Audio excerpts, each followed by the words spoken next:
All right, folks. Welcome to Inside the Numbers with the People's Pundit.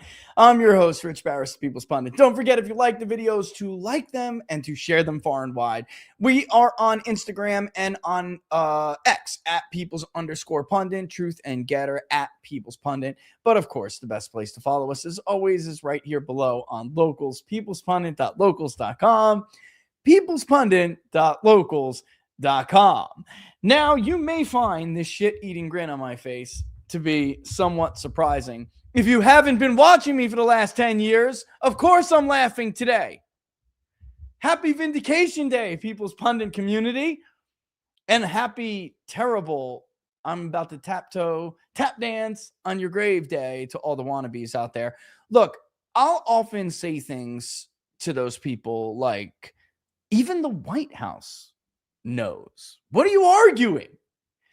And in rare instances, something will happen where we can even prove it now. All right. So obviously, I'm referring to this charade. We'll start with Epstein, but Iran too. Really, it comes down. It's all the same.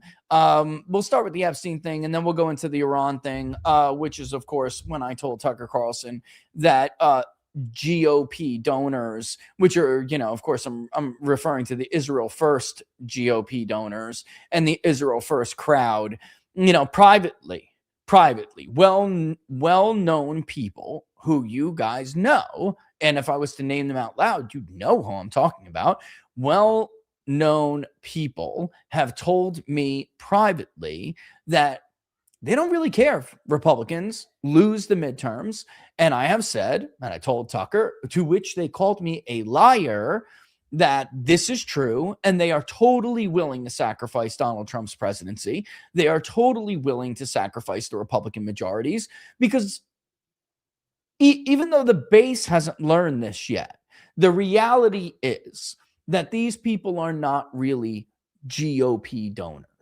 They are Israel First donors. AIPAC is not a partisan organization. It is a PAC that is dedicated to the advancement of the interest of a foreign nation. They buy candidates from both sides of the political spectrum, and they target candidates from both sides of the political spectrum. They back candidates on both sides of the political spectrum that support the Greater Israel Project, that will support the Greater Israel Project. And they will attack and target candidates and politicians and leaders and personalities and influencers and podcasters who are not supportive of the Greater Israel Project. And it doesn't matter if they're on the right or left. That is a show for you at home. Okay? And for the rest of us who work in this business, we know that's true. And it's really painful to watch. It's sad. It's not painful. It's painful for me, for you guys. But it's honestly sad and infuriating on my side of the microphone to watch people who I know that's true call me a liar, when everyone in this business knows it's true. Okay? All right. So we'll start, though, with Epstein. Then we'll move into the laughable remark from their spokesman today. And by the way, listen, you don't have to say that you're willing to sacrifice Donald Trump. If you say you're willing to sacrifice the midterms for Israel, you are willing to sacrifice Donald Trump, because the midterms mean Donald Trump. All right, let's look at this now. Epstein, New York Times bombshell. In their report, really it's an expose that is meant to introduce their book called Regime Change. Jonathan Swan and Maggie Haberman, one of them I have had interactions with that were friendly, and one of them I've had interactions with that are not friendly. All right, so I look, Maggie Haberman pushed the shit out of the Russia hoax, and because of that, if reporting on her own, I would never believe. But in this case, it's with Jonathan Swan, and although I don't, I'm not going to go sit on over here and vouch for Jonathan Swan doing accurate reporting all the time, I can tell you that at least he tries. And the one time there was an issue with some claims made with polling, at least he did, in fact, get back to me, reach out, and to try to set the record straight. And that was over people lying about our record in 2022. I got wrapped up with a bunch of other pollsters that were put in what a buddy of mine from another website, a well-known website, is calls the conservative ghetto. You're not a legacy media pollster, and you're a pollster that tends to more accurately project Republican vote share compared to them specifically. So that makes you automatically a Republican pollster or a conservative pollster. They put you in the conservative ghetto, right?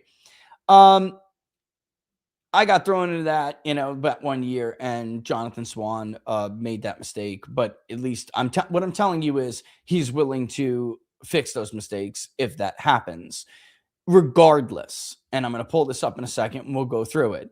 Regardless, I am intimately familiar with some of the happenings that are in this report, and I'm telling you that they are true. The only thing I didn't know to be true specifically are some of the verbatim quotes from the Situation Room, things that were said from the Situation Room itself.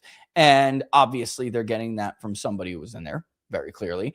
I have an idea of who I think it is, but none of it is untrue. Okay? None of it is untrue. So I'll say this real quick before we start, because there'll be one person in particular here who I will focus on. And the reason is very simple. The whole time I told you how damaging the Epstein situation, the mishandling, it wasn't even the situation itself. It was Trump's mishandling of the Epstein situation that became so damaging. The threat was there, but it was his handling. And the entire time that I have been opining correctly, empirical data-driven analysis, empirical-backed data-driven analysis on the impact of this thing, which is a serious political wound. There have been people who knew what I was saying was true, lying bald-face every day to audiences on Fox News when they got out of government, to their Rumble audience, which I'm sorry, at this point, if you continue to watch the guy on his Rumble show, you're retarded. You're stupid. You want to be lied to. And the worst part about what I always found this guy to be the most reprehensible about this guy is that he knew, and he argued that he made the same argument I made, which was much more in line with how he behaved before he went to go work for Donald Trump's administration as the deputy chief of the FBI under Kash Patel.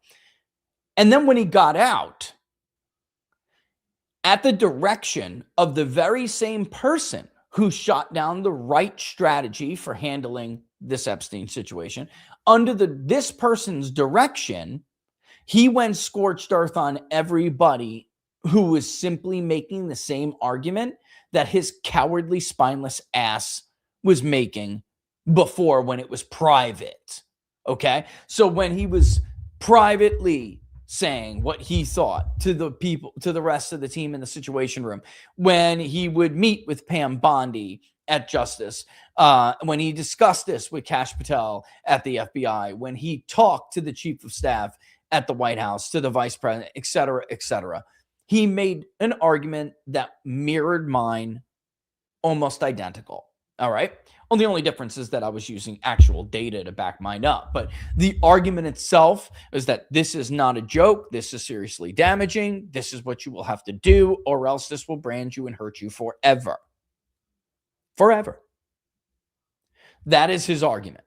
And yet, in order to get his contract back with Rumble, stay in good standing with the president, make sure he gets invited for tea and crumpets with his new little Washington swamp friends, he came out and started swinging at everybody who made the same argument, including myself, until I bitch smacked him, and then he blocked me on X.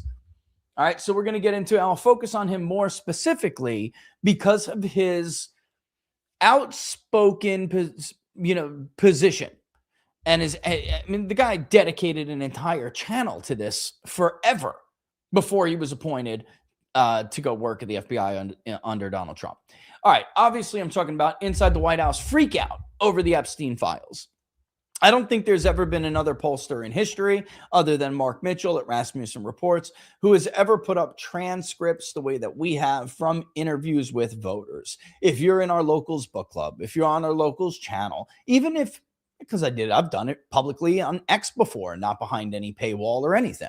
And honestly, a lot of stuff on locals wasn't even behind the supporter paywall. We put it out for everybody to see, just so everyone understood that what I was saying was not my own opinion. My opinion and my analysis was being driven by thousands and thousands and thousands of interviews with American voters.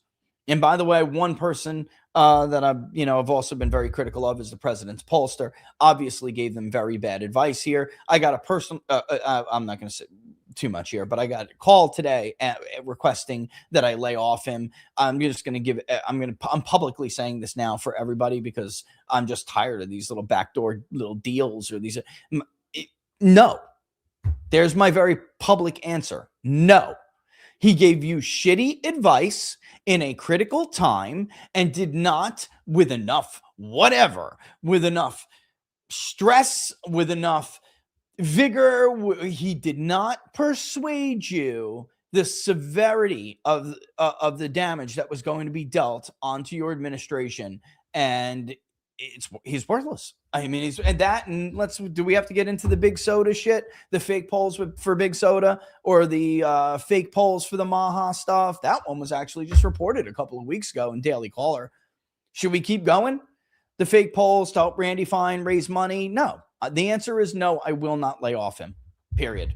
He's not MAGA. He's not even one of us, meaning one of the little people, which means he will never understand how the average American views the world or how the average American formulates an opinion about what is going on in politics. So the answer is publicly no. I will not lay off him. All right. So anyway, moving on. Let's just get into it and I'll address some of the stuff that comes up. And again, this is for their book, which is aptly and honestly brilliantly titled Regime Change. And it's like a dual use of that word, because those of us who understand the totality of what happened from the Epstein to Iran pivot understand that there is, of course, a common thread that runs through these stories and a common thread that explains Donald Trump's very, very bad decisions. All right. So very politically damaging decisions. And then also, of course, because those decisions and those actions are so uncharacteristic of Donald Trump and what people expected from Donald Trump, especially since he had been a president before. We had something that we could hold up and compare, our expectations to what we got. We had something. It was such a different, nobody's seen this since Grover Cleveland, right? Nobody alive has been in this position that the American voters found themselves in. And then only to look back at it and have no way of reconciling the behavioral differences in the first and the second Trump administration. We all understand that, again, why that is. So it's a very, very smart title of the book, Regime Change, because effectively that is what has happened here. There was a regime change underneath your nose in your own government, and you didn't even realize it. All right.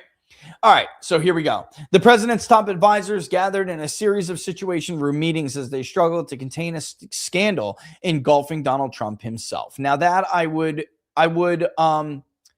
push back on that phrasing of it, folks, because Trump is mentioned and we're not going to play the clip from Jonathan and Maggie, but they do have a nice little short that they put up, which explains some stuff. But I'm not going to get into that part of what they're arguing. Yes, Trump is in them. One of the bombshell articles that we're going to go over here that they cite is the Wall Street Journal article, which was a joke with the doodle, right?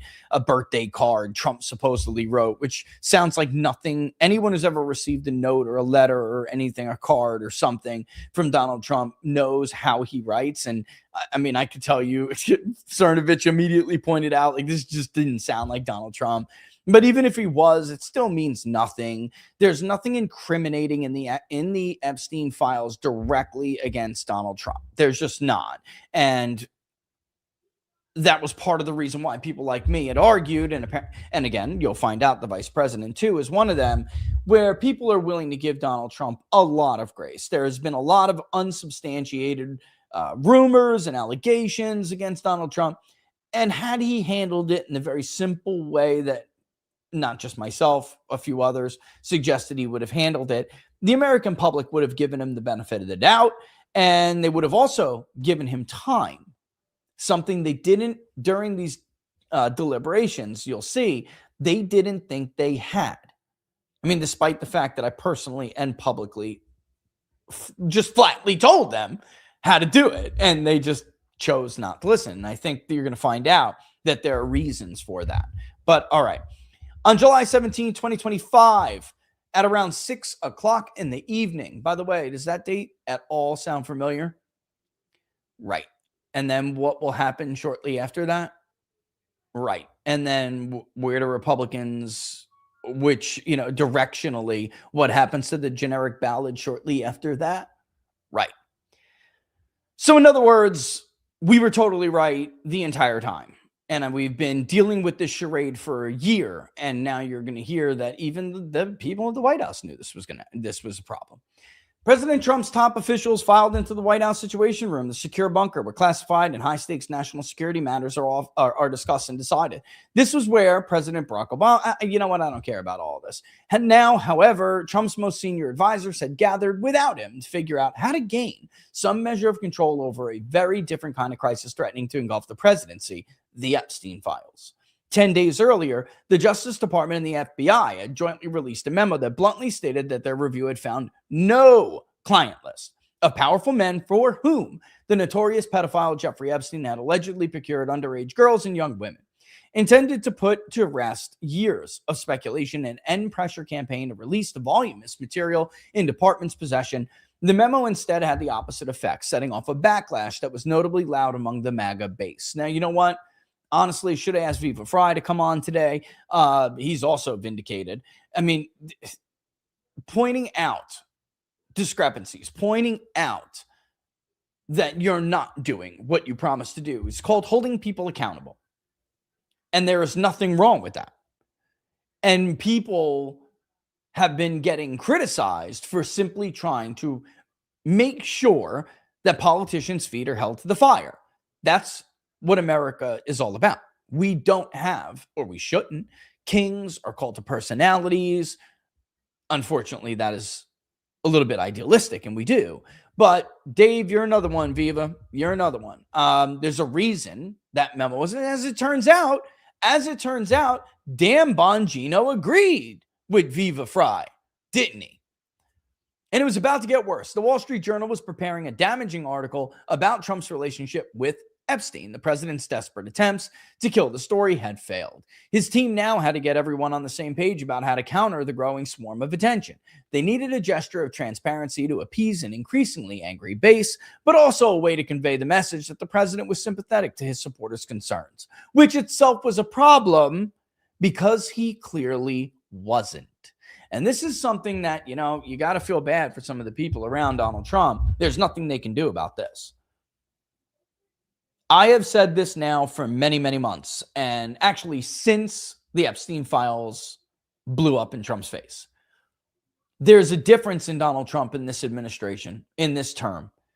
So there's something I have detected and the voters have detected that you just would never, not only would you never find or detect in the first administration, but you wouldn't even have thought that it was possible. And that is a bitterness toward his own voters, a bitterness and he looks down on them, an annoyance. Like, how dare you question me on this? How dare you ask me to make good on my promises? I don't want your support anymore. Knowing full well that he was elected not to start any new wars in the Middle East on behalf of a foreign country, namely Israel. He knew full well that was a betrayal. He knew it. Tucker and all the rest that have talked about this, people who have gone to see him, he knew. And yet, he'll throw a MIGA, whatever you want to put, MIGA, M-I-G-A, make Iran great again post on Truth Social right in your face. That kind of like disdain, that's the word I'm looking for. He had a disdain, has a disdain. He has demonstrated a disdain for his own voters that he has never done before. All right. So when you're the president's advisor and you're trying, how do we convey the message that the president's sympathetic to what his supporters are concerned about? And you know damn well that he isn't. It puts you in a pretty bad position. Vice President J.D. Vance took a seat at the head of the table in the John F. Kennedy conference room of the Situation Room complex. This is a huge problem, he told the group. That's a direct quote.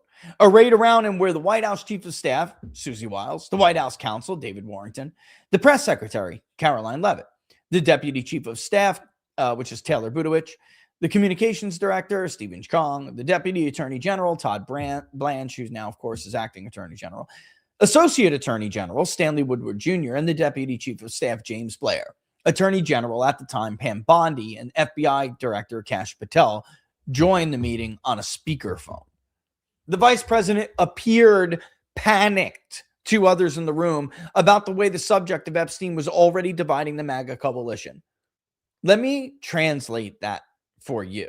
All right. That statement is written by two New York Times reporters, but understand it was birthed by the very same people, some, no doubt, some of the same people that were in that room and made the wrong decision.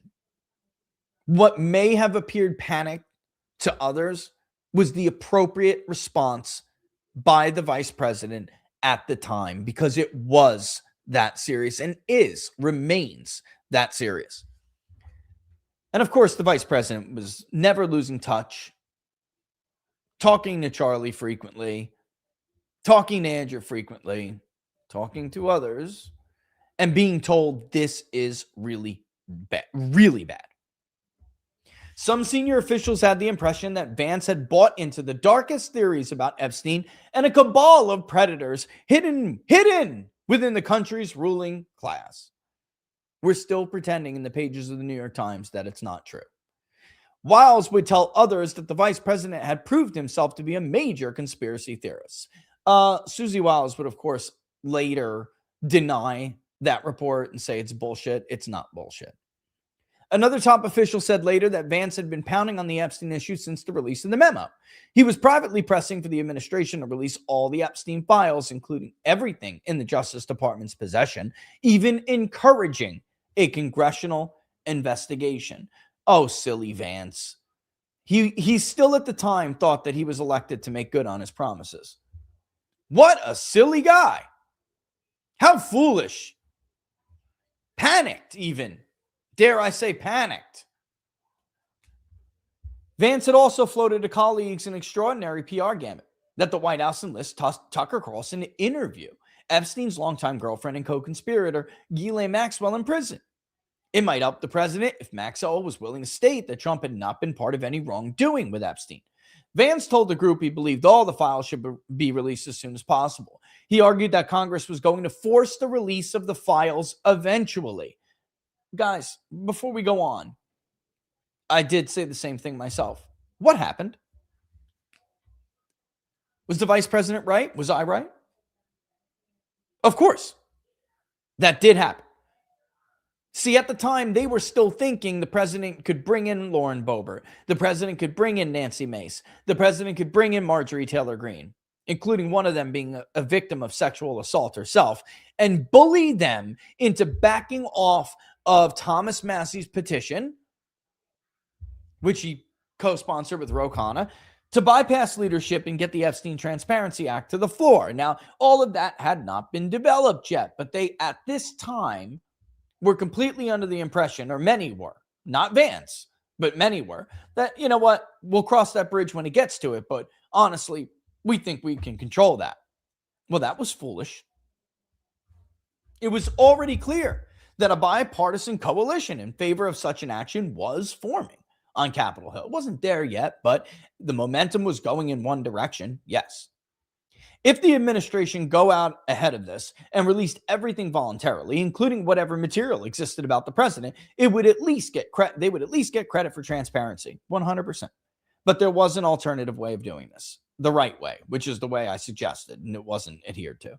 The alternative was to let the story drag on for months as information dripped out. That's not necessarily true, but that's what they wrote. Each new revelation renewing the cycle of suspicion and fury. Better to rip the bandage off and move on. And that is, in fact, what happened. The president was hit with a slow drip. One thing after the other, one stupid test, allegation about I drove Donald Trump in a car one day and he was bragging about, raping this girl. This was what was always going to happen. But beyond the unsubstantiated allegations, the cover-up is always worse than the crime itself. Donald Trump ran against the ruling class. He ran against the cabal, the New York Times just described right there. He ran against a government that uses the power, police state power, to basically insulate and protect the rich and powerful, not just so that they can take every friggin' slice in the pie, but every slice of pie at your expense and leave you with nothing while they commit horrible and egregious crimes that are unspeakable to average Americans. That is what Donald Trump ran against. And we'll get to that more when we get to the Tony Fabrizio section of this article. But this is what they didn't understand. The president still had a tremendous amount of goodwill with the American voter at this time. That will has been squandered and it's gone. With the betrayal with the Iran war, it's gone. So, but at this time, you have to keep context. It's important. And remember, he could have simply went up to the microphone while they figured out what to do here. Susie Wiles could have simply drafted him something. This is the greatest political gift ever bestowed on anybody. It's our way to take on the ruling class and take out the Democratic Party, because after all, the Epstein files, they are a Democratic Party scandal, but they handled this so badly. They mishandled it so badly that the worst potential Democratic scandal in decades somehow became Donald Trump's scandal. That's how badly they navigated these waters. All right. And you'll see, there were some people who did see it coming and they were just isolated. Their voices were sidelined. Their opinions were sidelined. And the president walked into a near, if it's not fatal eventually with his presidency, because it can still come back with Democratic rule in Congress and prove to be fatal. But if it's not fatal, we're still talking about a near fatal blow. Donald Trump will always be associated with the Epstein files and unspeakable acts that people, believe Epstein and this cabal committed. He will always be associated with them, fair or not. The same way we associate things like, Enron with George Bush. This is sad because this was supposed to be the one. There's almost, I don't think I can find a parallel or I don't think I can draw an equivalent to anything else we've seen in history. The guy is running against the deep state, the ruling class, and the Democratic Party. And here you have something, a gift, a political gift given to you, dropped in your lap, and you could have used it to take them all out. It's a political gift, one issue, one opportunity that you could use to single-handedly take out all of your political enemies and the enemies of your supporters. And you blew it. Not only did you blow it, it's like you turned the pistol around and you put it against your forehead and you pulled the trigger. So here it's like your enemy just brought a knife to a gunfight. You're sitting here holding a pistol, and instead of shooting them, you blow your own head off. That's what he did. All right. So even the unsubstantiated allegations and anecdotes about Trump should go out, Vance argued, and that is correct. He should have. But all he ever had to do was say, like I said, let me just back up. All he ever had to do, folks, I don't want to leave you in suspense, is just go to the microphone and say, yes, we are going to do this. Yes, we are going to use it to obliterate this disgusting deep state. We are going to use it because Ehud Barak, Epstein, he did this with a whole bunch of other people around the world too. I mean, this could never have gone away. We could have forever invoked the name of Jeffrey Epstein when we wanted to go after something stupid like foreign aid, right? Like how that's exploited by relationships like this, and over and over and over.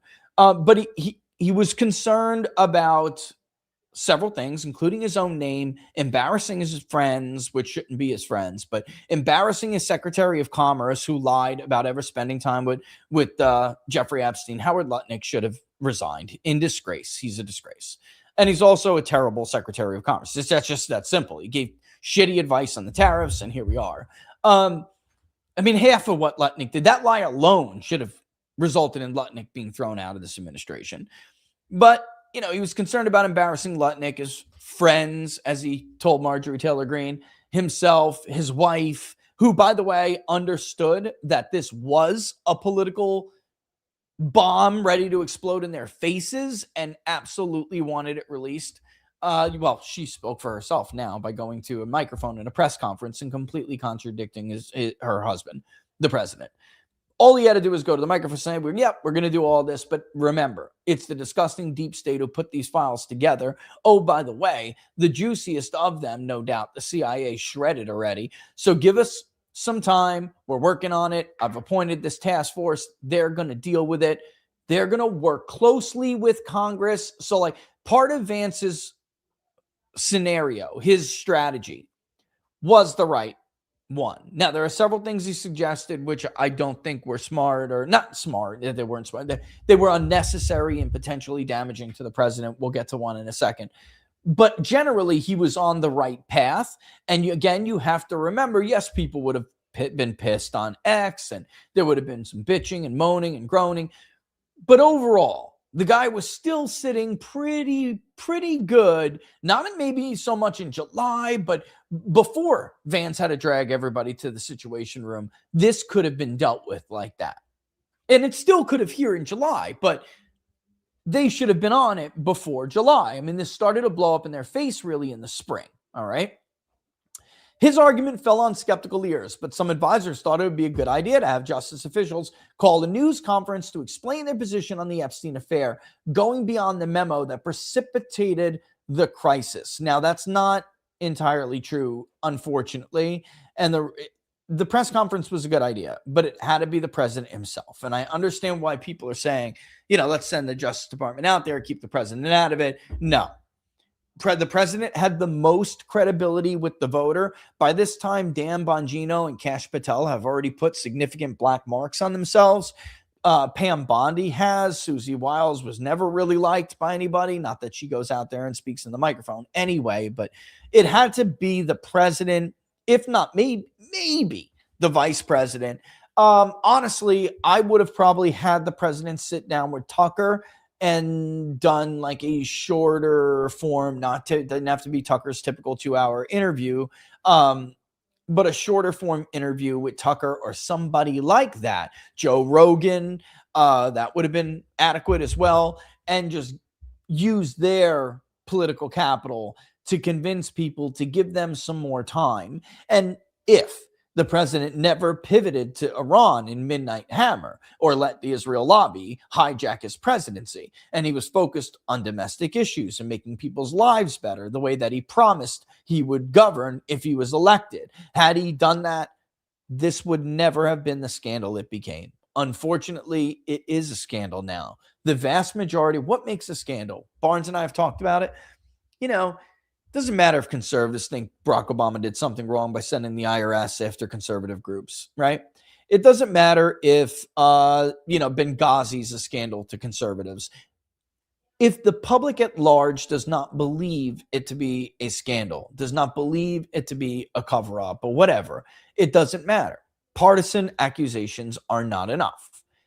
Epstein is bipartisan scandal territory. There are Republicans, Democrats, independents who agree, and it leads to a large majority, super even, in this country that Donald Trump covered for bad people by mishandling the Epstein files wasn't an unintentional mistake. They believe he was covering for bad people. And the top of that list are his own friends and donors, and of course, the nation of Israel, who they believe Epstein freelance for. Look, Mark Mitchell and I both have done, and the right people who I'm about to go over know this. They've seen it. You'll see in a second here, Tony Fabrizio did focus groups with people. They knew that was true. They knew it was true at the time. And yet, there was this inexplicable reaction to people like myself, Robert Barnes, Mark Mitchell, Viva Fry, right? Dave over there, and many others. Alex Jones, right? Many, many others. Tucker Carlson himself. All right, give me 1 second.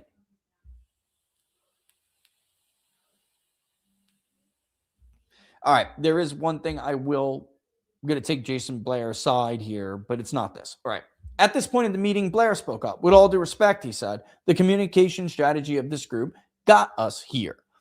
That's not necessarily true.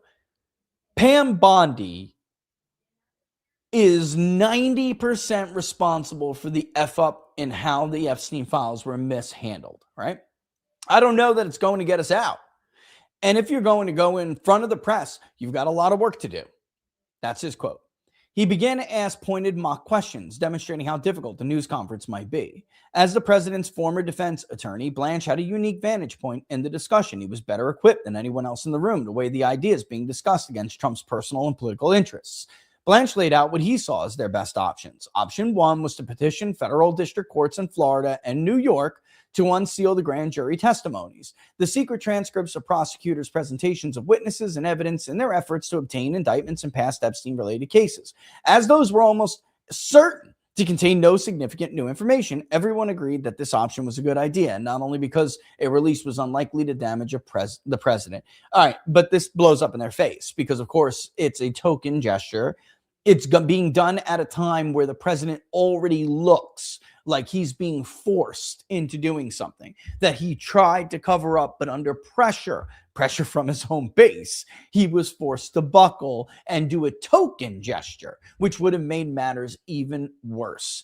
We don't need to get into that. Option two is to have Justice Department lawyers question Maxwell and publicly release the transcript. A twist on the idea proposed earlier by Vance. Blanche offered to interview Maxwell himself. What if we got her to talk to Congress? Vance suggested. Blanche raised the possibility that Maxwell's lawyer might expect something in return for her candor. This will be getting up very soon on where I disagree with the vice president. Warrington, the White House chief counsel, responded by laying out the obvious choices without advocating for any of them. Maxwell could be given a pardon, he said, or she could have her sentence reduced. I am not on board with that and never would have been. At that, several around the table spoke up to register their strong disapproval. Chung points out, makes a very, very good point here. Pardoning Maxwell, a trafficker of young girls, would create a huge PR problem. He predicted that in the wake of the pardon, Epstein accusers would be fanning out on TV, telling their stories and ripping the administration to shreds. Blair was also adamantly opposed to a pardon. Blair's right here. We can't offer Ghislaine Maxwell anything. A, I don't know why we would, and B, if we give Ghislaine Maxwell any sort of break whatsoever, and then she turns around and says nice things about us, and we give her a break, it will undermine the entire point of her saying good things. That will feed the conspiracy theory, period. If there's nothing for her to say that hurts us, we shouldn't have to offer her anything. The consensus was that calling for the release of the grand jury material was the best course of action.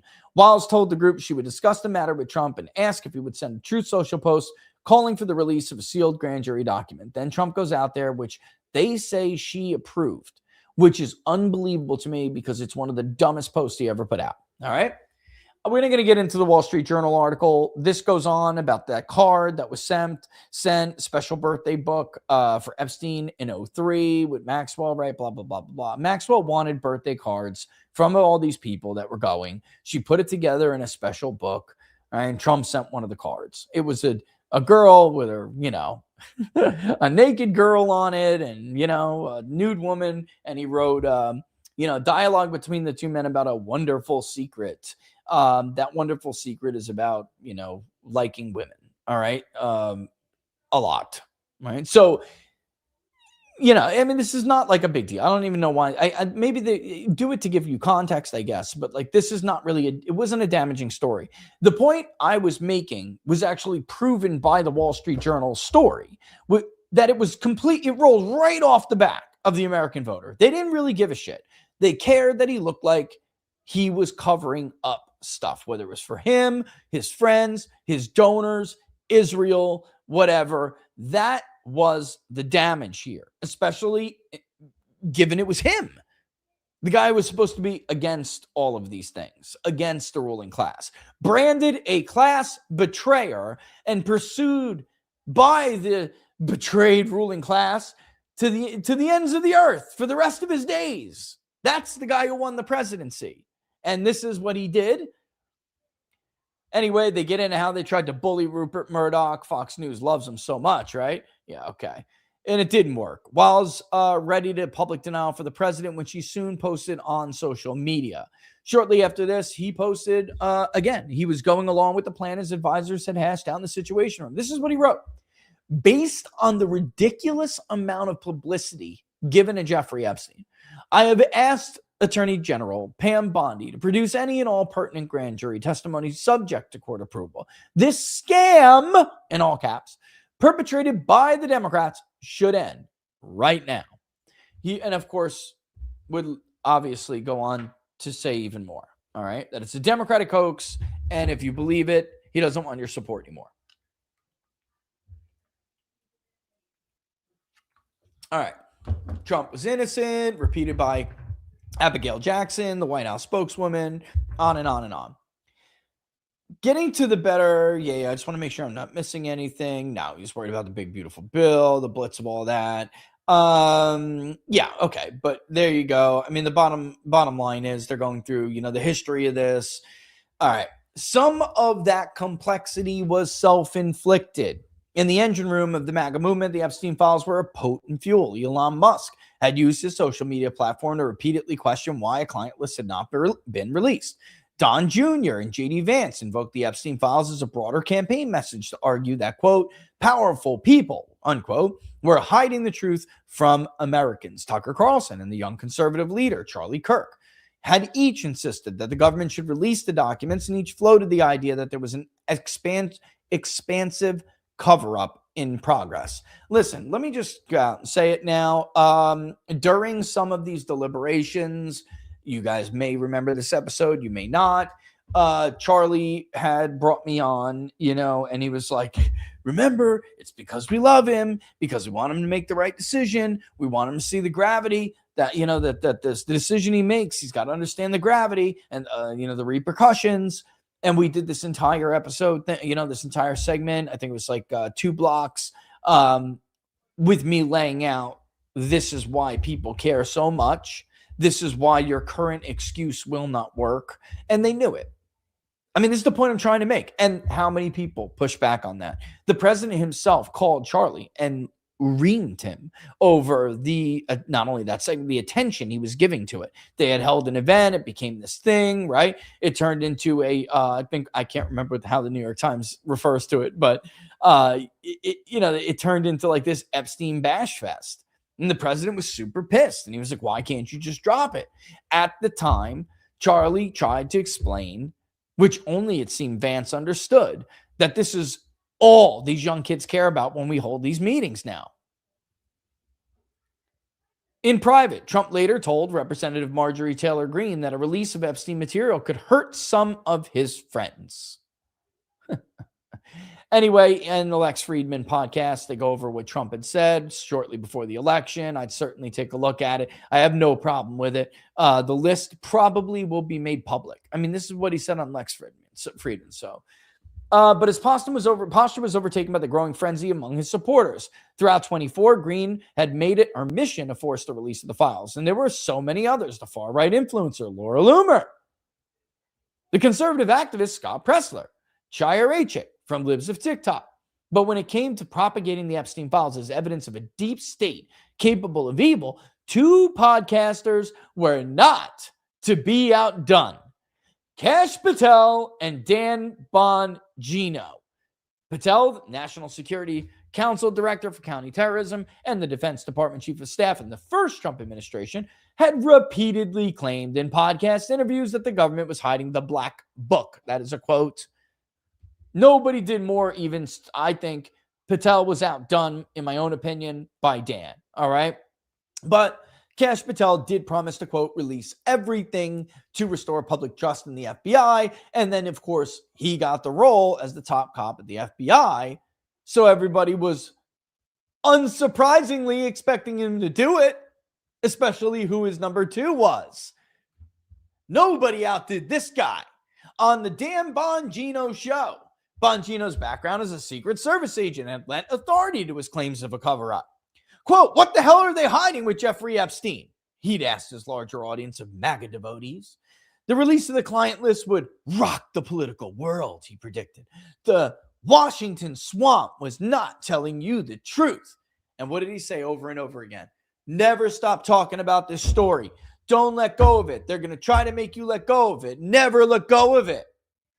So naturally, folks, when they took office in 25, everyone expected them to do it. They were under pressure, and Pam Bondi made it worse. In a Fox News interview on February 21st, she appeared to confirm the existence of an Epstein client list. We all know the missteps.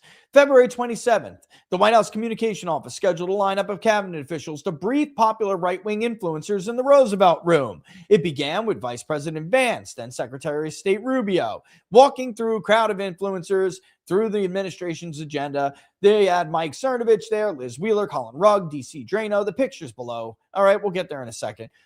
It was the best day of my life, one of them would remark. So naturally, they all go back on Twitter after this bullshit, Binder Part 1, and they expect there's going to be a Part 2. And that is how this became a self-inflicted wound. You told them. Keir Starmer was at the White House that day. So you kidding me? Then to say, this is a Democratic hoax. If you believe it, I don't want your support anymore. Real kicker here, guys.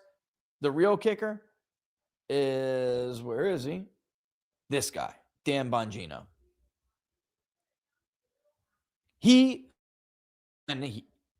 Honestly, he didn't say it at the time. And there were people who did know that he did not sign on to this plan, okay? Which was basically what they went with. He was from the very beginning. He wanted full transparency, and Bongino, that is true, and has to be acknowledged. But it would look good for him. It would make him look good and make him look better if at the time he did what he told friends he wanted to do, what friends told him to do, which was resign in protest. And you'll see how bad this blows up. Let me start here. Bongino hated the Justice Department's nothing to see here memo that was being drawn up for the public release. That you guys may remember. Viva Fry got into it with them over. He told Patel there was in no way aligned with their promises of transparency after taking over the FBI. And he actually objected to putting the FBI seal on the letterhead, but he was overruled. In an internal email that's dated July 2nd, the FBI director gave his support for the memo, even after he shared Bongino's concerns. Some of it says, thanks for the edits, and I still believe this is the correct vehicle forward, with the occasional typo, very typical of Kash Patel. I'm happy to add any additional sentences to complete the shortfall, but I do think we address specifically why more can't be released as it relates to public topics, i.e. court orders, CSAM, child sex abuse material, victim protection, etc. Meanwhile, Bondi's making it much, much worse. So instead of Trump just telling Bondi to shut the fuck up and stay off Fox News, we all know you have ambition. You want to see an ambitious person, okay? Shut up, stay off Fox News. It just blew up. This is one thing I can't let this go. Inside the White House, Trump had no interest in releasing anything. This is why now so many of you look like idiots. And I'm sorry, there's just no way to put it nicely. This is why so many of you on X look like frauds, and you are frauds, and you know who I'm talking about, right? A lot of them are these like fake People's Pundit people. They think they're election analysts, constantly say, what are you talking about? Trump is the one who got these files out.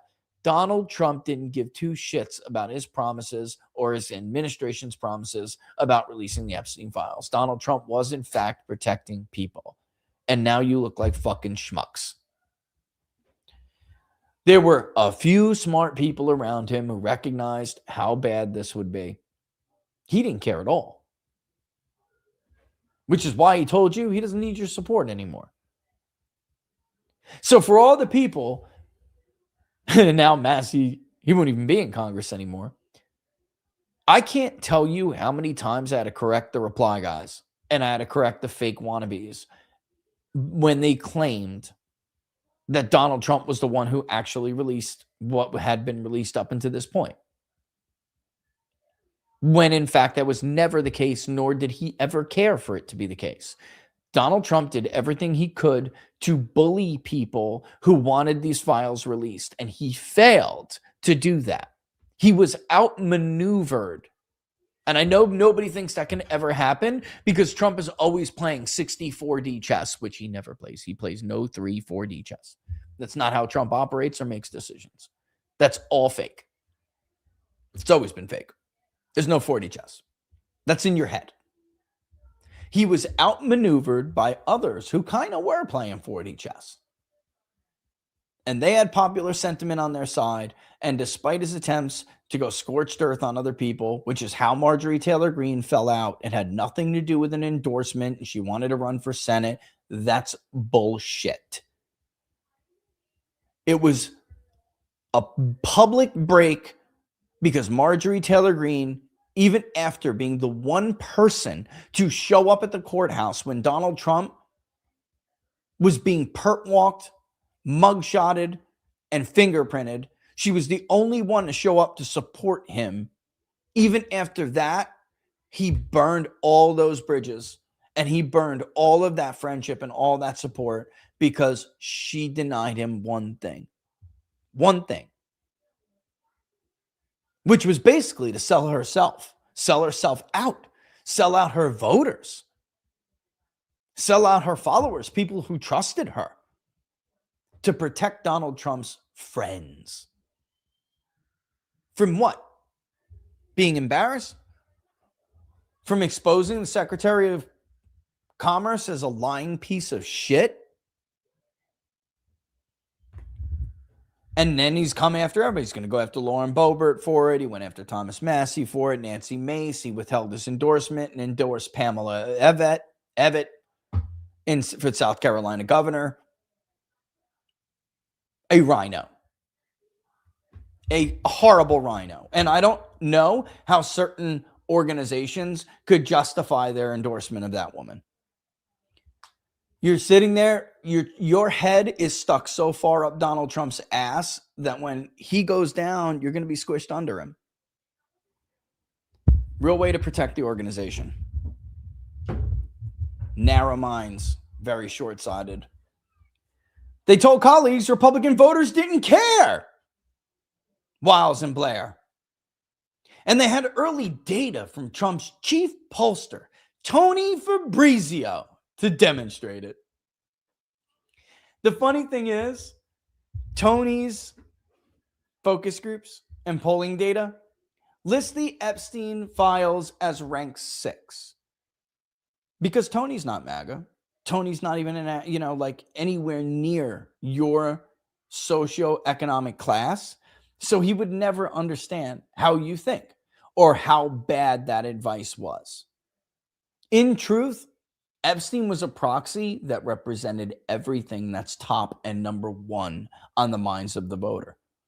The economy, sure, they'll say. Cost of living, sure, they'll say. We need accountability, absolutely. Corruption, sure. Epstein, yeah.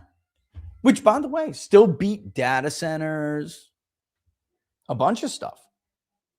But in truth, because he doesn't understand you, and he never will, he didn't understand that Epstein was a proxy for a rigged system that caused all of their problems, that created a cost of living crisis, that created a massive gap between the rich and the poor in this country, the wealth gap.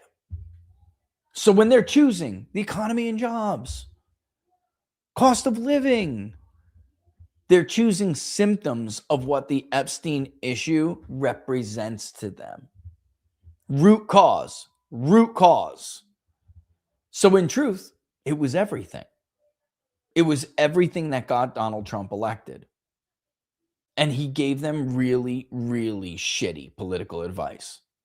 Despite what I keep being told, no, actually, really, that's not totally true. Okay, I mean, let me see the document. Is it how Jonathan Swan explains it? Because Jonathan Swan explained it. Exactly. He didn't explain it correctly. And now look at you. It wasn't just noise. And wasn't just noisy online influencers who represent or don't represent a meaningful block of voters. Oh my God. The Epstein files, folks, caused the first crack and fissure in MAGA. And we can go over it all over again, but if you watch this show, you know. 18 to 29-year-old Trump voters, men and women who voted for Donald Trump in 2024, vast majority, nearly 60% of them identified as MAGA or America First. That number is now in the 30s. MAGA identification has seen an exodus of young men and young women. And women who voted for Donald Trump between the age of 18 and 29 were the first ones to go, and they left because of Epstein. Because they decided Donald Trump was a total fraud, that he conned them.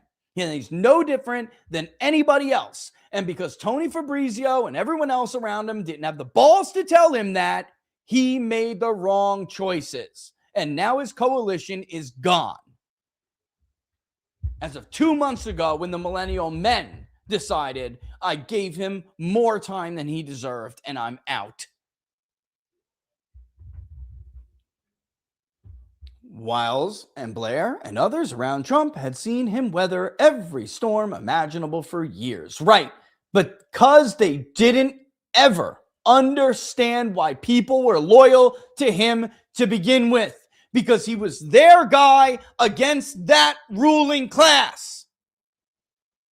And as Rush Limbaugh explained, the only way he can ever break that bond is if he betrays that. And that is what he did with the Epstein to Iran Midnight Hammer 1-2 punch. I'm just going to stop it right here and bring up something. People like Barnes and I and David Giglio ran for Congress and got screwed. These arguments that we have been making for the last year really can only be understood. And by the way, what Rush, I just said it, made when he was alive, really can only be understood if you understand those voters, his voters, who they are, why they supported him, what their fears were, what they fear the society is becoming and the nation is becoming, and what is the reason for it. You can only appreciate why this was so politically damaging if you can fully understand, not just try. Because I think a lot of people who are around Donald Trump in this administration, they tried, but there's a big difference between trying and being able. I mean, just look at some of them. Turn off the color in your mind right now and just do a silhouette, like an Alfred Hitchcock-like silhouette of some of them in your mind. Do those look like people who can relate to you or ever understand you? No. It doesn't matter if they tried. They came to that conclusion, and that was the wrong conclusion. And what was the result of it? Pennsylvania, New York, Virginia. In 2025, Republicans got wiped off the map. Wiped off the map. Jason Mayares lost to Jay Jones running for the office of top cop in the state of Virginia to a guy who fantasized about killing his political opponents and his children.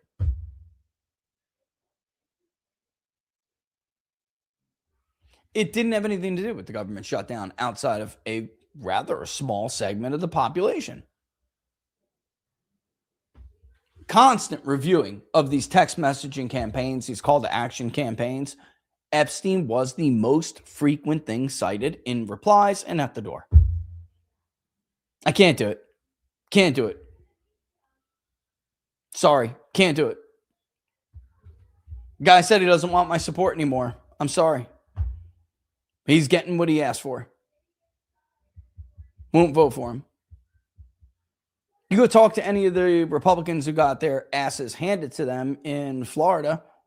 In Pennsylvania. One of them we actually had on the show. He's happy to tell you, people he's represented for almost 2 decades were coming up to him and shaking his hand and saying, I'm sorry, I can't do it. I love you. I even appreciate everything you've done, but I can't do it. I got to punish Donald Trump. Run again. I'll vote for you again in the future.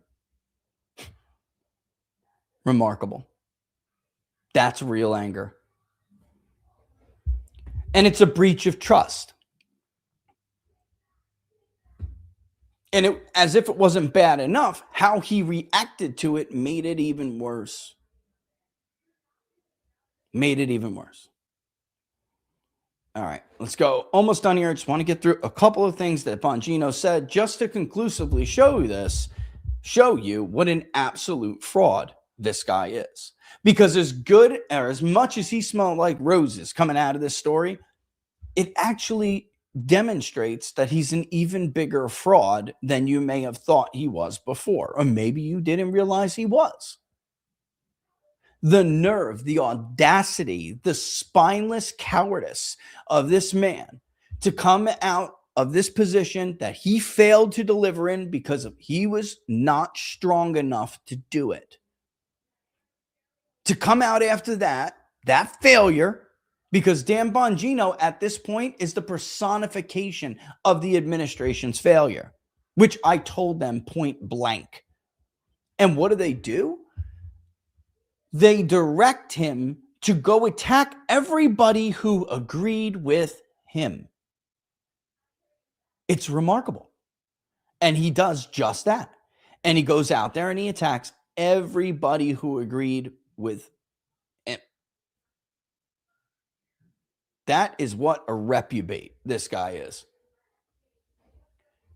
But it doesn't surprise me. If you've been around as long as I have, it just doesn't surprise me. I remember when Dan absolutely lost his mind on Mark Caputo when running for Congress over something that was a absolutely valid line of inquiry by Mark, who is a fair journalist. Anyone who knows him when his days in Politico Florida will tell you this is not some fanatic leftist. He's a straight shooter and a square guy. It is not an online story. Bongino told White House advisors, you don't understand. Hold on. There's more. I want to get a couple of these. Then he goes out and he says, don't worry. We're going to release this video. Don't take my word for it. I know that I don't really have any credibility with you anymore. Don't take my word for it. We're going to put out this video. Is this it right here? Can I play it? Yeah. 2 cases obviously are of significant public interest. I'm just telling you what we see in the file. I just want to be crystal clear on this. I am not asking anyone to believe me. I'm telling you what's there and what isn't. Right. There is nothing in the file at this point on the Epstein case, and there's going to be a disclosure on this coming shortly. We are working through there is video. That is something the public does not. There's video of him killing himself. No, not the actual act, but the entire MCC Bay It was only one camera. There's video that when you look at the video, and we will release, that's what's taken a while on this. We are working on cleaning it up to make sure you have an enhanced server, and we're going to give you. They were cleaning it up. It turned out it was missing the period between 11:58 and 58 seconds at night to midnight. Original, so you don't think there were any shenanigans. You're going to see there's no one there but him. Right. There's just nobody there. So I say to people all the time, if you have a tip, let us know. But there's no DNA, there's no audio, there's no fingerprints, there's no suspects, there's no accomplices, there's no tips, there is nothing. If you have it, I'm happy to see it. There's video clear as day. He's the only person in there Clear as day. and the only person coming out. You can. Okay, clear as day. The only person in there and the only one coming out. You can see it, guys. Clear as day. I'm telling you. You ready? Clear as day. Here's the New York Times article. The release of the surveillance video, which Bongino and Patel had intended as a gesture of transparency, further fueled the fire. The Department of Justice ended up releasing roughly 11 hours of prison video intended to show that nothing nefarious occurred, but the footage was missing a minute. A visible timestamp jumped from 11:58:58 to midnight. Bondi initially attributed this to a nightly system reset, which was not true, of course. They then come back and say that the footage was restored, but nobody believed it anymore. It was just more evidence of a cover-up. It's unbelievable. Anyway, this is what Bongino really thinks behind closed doors, all right? He was in a volcanic mood in the next meeting. As soon as he entered the room, he erupted at Bondi, shouting at her, quote, "You fucked this thing up from the start," he yelled. "The way you've been talking about this, that dumb fucking charade with the Epstein files, they're on my desk nonsense, all the promises you made to folks out there. I'll tell you what, I'll give you," because then she says, "Well, I have evidence that you leaked the story." And he says, "I'll tell you what, I'll give you $100,000 in cash right now." I'm not kidding, Susie. Walk out to the West executive, put that reporter on speaker, and get him to admit I leaked it. $100,000. Nothing happened. And she goes, "Well, we got ourselves into this," and he cuts Susie Wiles off, which is something. Guys, let me explain to you. When the chief of staff is in the room and the president is not there, they are there as a stand-in for the president. They are supposed to be treated with the same level of respect that you would give the president. Would you cut the president off? But he did, because he felt that strongly about it. This fucking fraud. And this is what he says. No, I'm not. No. We didn't get ourselves into anything. I warned you guys about this the whole time, and you ignored me. And exactly what I said was going to happen, happened. And now you're pretending I was in on this? I was never in on this. He storms out, all right? And because she says, going forward, we're all in. We're going. And he says, no, I'm not in. This is not my plan. I'm not part of this going forward. Forget it. I'm out of here. And he storms out of the Situation Room into the West Exec Avenue, where he climbs into the back of Patel's armored SUV and directs the driver to take him back to FBI headquarters. Later, he starts bitching to a friend on and on about how Blondie fucked this whole thing up, which is what they attribute to Laura Loomer. I'm pretty sure that Robert Barnes was the first one to call her Pam Blondie. I'm pretty sure. Maybe I'm wrong. I could be wrong. All right. And he goes on. She was on TV over and over, saying this shit. And he says, this is going to be President Trump's Iran-Contra. For those who don't know what he's talking about, that is the scandal during the Reagan administration. The neocons were responsible for that one too, by the way. And Reagan would have been impeached if not for his incredible durability and popularity. All right. I mean, it's just unbelievable. Anyway, we don't have to go on and on about this part. That's the end of it. Dan Bongino will go on to cry to his friends about how I should leave. I should resign and protest, which he doesn't have the spine to do. He decides he's going to stay there and do everything he can to deliver on more transparency, which is bullshit. And then he doesn't come out and talk about how he did that. He really comes out and just starts screaming at everyone and attacking everyone at the direction of Susie Wiles, by the way. All right. He starts screaming at everybody, Tucker, me, comic Dave Smith, Viva Fry, and Robert Barnes. I mean, he's been in the back and forth online fights. The latest is Jimmy Dore, which he's the worst kind of Twitter fighter too. He's a coward. He blocks you, but then trolls you repeatedly, so you can't even reply to what he's saying. It's the most cowardly thing in the world. You can't even take a Twitter fight, bro, and we thought you were going to go to the FBI and take on the deep state? A fucking con. Cries to his friends about how he gave up so much time with his family, millions of dollars in Rumble revenue. That's all you are to him. You still watch the Dan Bongino show? You're stupid. I'm sorry. You're a cuck. You are a podcast cuck. That's all you are to him. Money. And I have news for you. Before it was the Rumble grift, it was the running for Congress grift with Dan Bongino. I gave up so much. Oh, boo fucking who? How much did the black 30-year-old voter in Texas give up by supporting Donald Trump? How much did the Hispanic leisure and hospitality worker in Clark County, Nevada give up supporting Donald Trump? They didn't have $1 million Rumble contracts, Dan. They had trust in a guy to do the right thing. That's all they had. A fucking Hail Mary at that.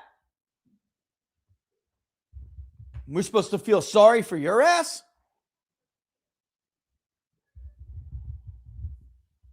Again, the personification of failure in this administration. And then that's how tone deaf some of these people are. To send him out, to go and take down the black pillars. You have got to be fucking kidding me, ladies and gentlemen. You've got to be kidding me. Unbelievable. A year of this shit. We've been through it. A year. And he never believed a word of what he was saying. Never. Never believed a word. So then we chuck that up and we move on. You know what I mean? All right. Let me just get mine first. I want to show someone's reply to it, and then we'll go backwards. We'll work our way back. Okay. Do I have to play the clip? Is it absolutely necessary? I think we've all seen the clip by now. The clip to which I refer is the clip of me on Tucker telling Tucker the truth about what the political class, especially GOP donors in this country, how they really feel about, should I do it? Let me see if I can quickly find it, I will. If not, then we move on. I don't think I can quickly find it. It's kind of a pain in the butt, guys. So if it is, sorry, but yeah, I mean, I can find the short. I see the short right there, but the short is the short. It doesn't look quite right. All right, so the clip to which I'm referring is me on Tucker Carlson talking after the Kentucky 4 special election about what I brought up before, which is that the truth is, especially the Israel First crowd. I mean, really, we're talking almost exclusively about the Israel First crowd because most GOP donors, and we were definitely talking about the AIPAC donors, the Miriam Adelsons, the Bill Ackmans, and there are others, Paul Singer. They're not GOP donors. That's a con. They are Israel Likud donors. I mean, that is a better way to look at them. And they will give money to whomever they feel is more inclined to support the Israel First, Greater Israel agenda. And for those who don't know what that is, without going through the specific territorial boundaries, that's why you're going to see another tweet by the same person I'm about to show you in a second. It is a plan to make Israel the hegemonic power in the Gulf, in the Middle East. And what would that mean? Well, you can't have two hegemons in the same area. So it requires a weakening of American superpower influence being the hegemon, the stabilizing force in the Middle East, the greatest power in that region, sphere of influence. We can project our power into other spheres of influence through the aircraft carrier fleet. That is how America gets around the stopping power of water problem. So we can be players in other regions and hemispheres that are not ours, right? There's no way to have the Greater Israel Project come to fruition without doing two things. One is not only Iran, disrupting or obliterating other current nation states in the region that would pose as a problem or a balancing coalition against Israel. And you would have to do that by expanding the borders of Israel. There's no other way around it. And then, of course, like I just said, the second thing you must do is remove the U.S. from the region. So when you hear about how the U.S. and Israel have interests that align, it's a total lie. There is almost no common interest with the United States and Israel. Israel is doing what encircled powers do. By the way, Nazi Germany is a pretty good example. When you are surrounded by enemies, you push out. They become aggressive. All right. I mean, there's a debate over this between you have Walt and Mearsheimer, and some say they're doing it because they need to expand their borders for their own safety, right? Create bulwarks between themselves and other potentially hostile or aggressive nation states. It doesn't really matter. That's an academic debate, and we don't really have to get into it. But just the way that Bismarck Germany and Nazi Germany attacked neighbors to push out because they were surrounded, of course. We have, according to the channel, but France and other European powers squishing them. The natural reaction for aspiring hegemons is to attack first and push out. That is what Israel is doing. You can't have the U.S. in the region being a stabilizing force if that is what your plan is to do. By the way, Iran was just always going to be the first of it, because you can't do that unless you break up other countries. Lebanon obviously cannot exist under the Greater Israel Project coming to fruition under that scenario. Iran cannot exist. Turkey cannot exist, or you can at least greatly harm Turkey and push it back and take a lot of its territory. That has always been the goal of Israel first. It has always been that goal. All right. This idea it's just about our right to defend ourselves is bullshit. And of course, the Palestinians were always going to become a victim of a genocide. Of course. I mean, guys, it's just reality. You've been sold the bullshit bill of goods. All right.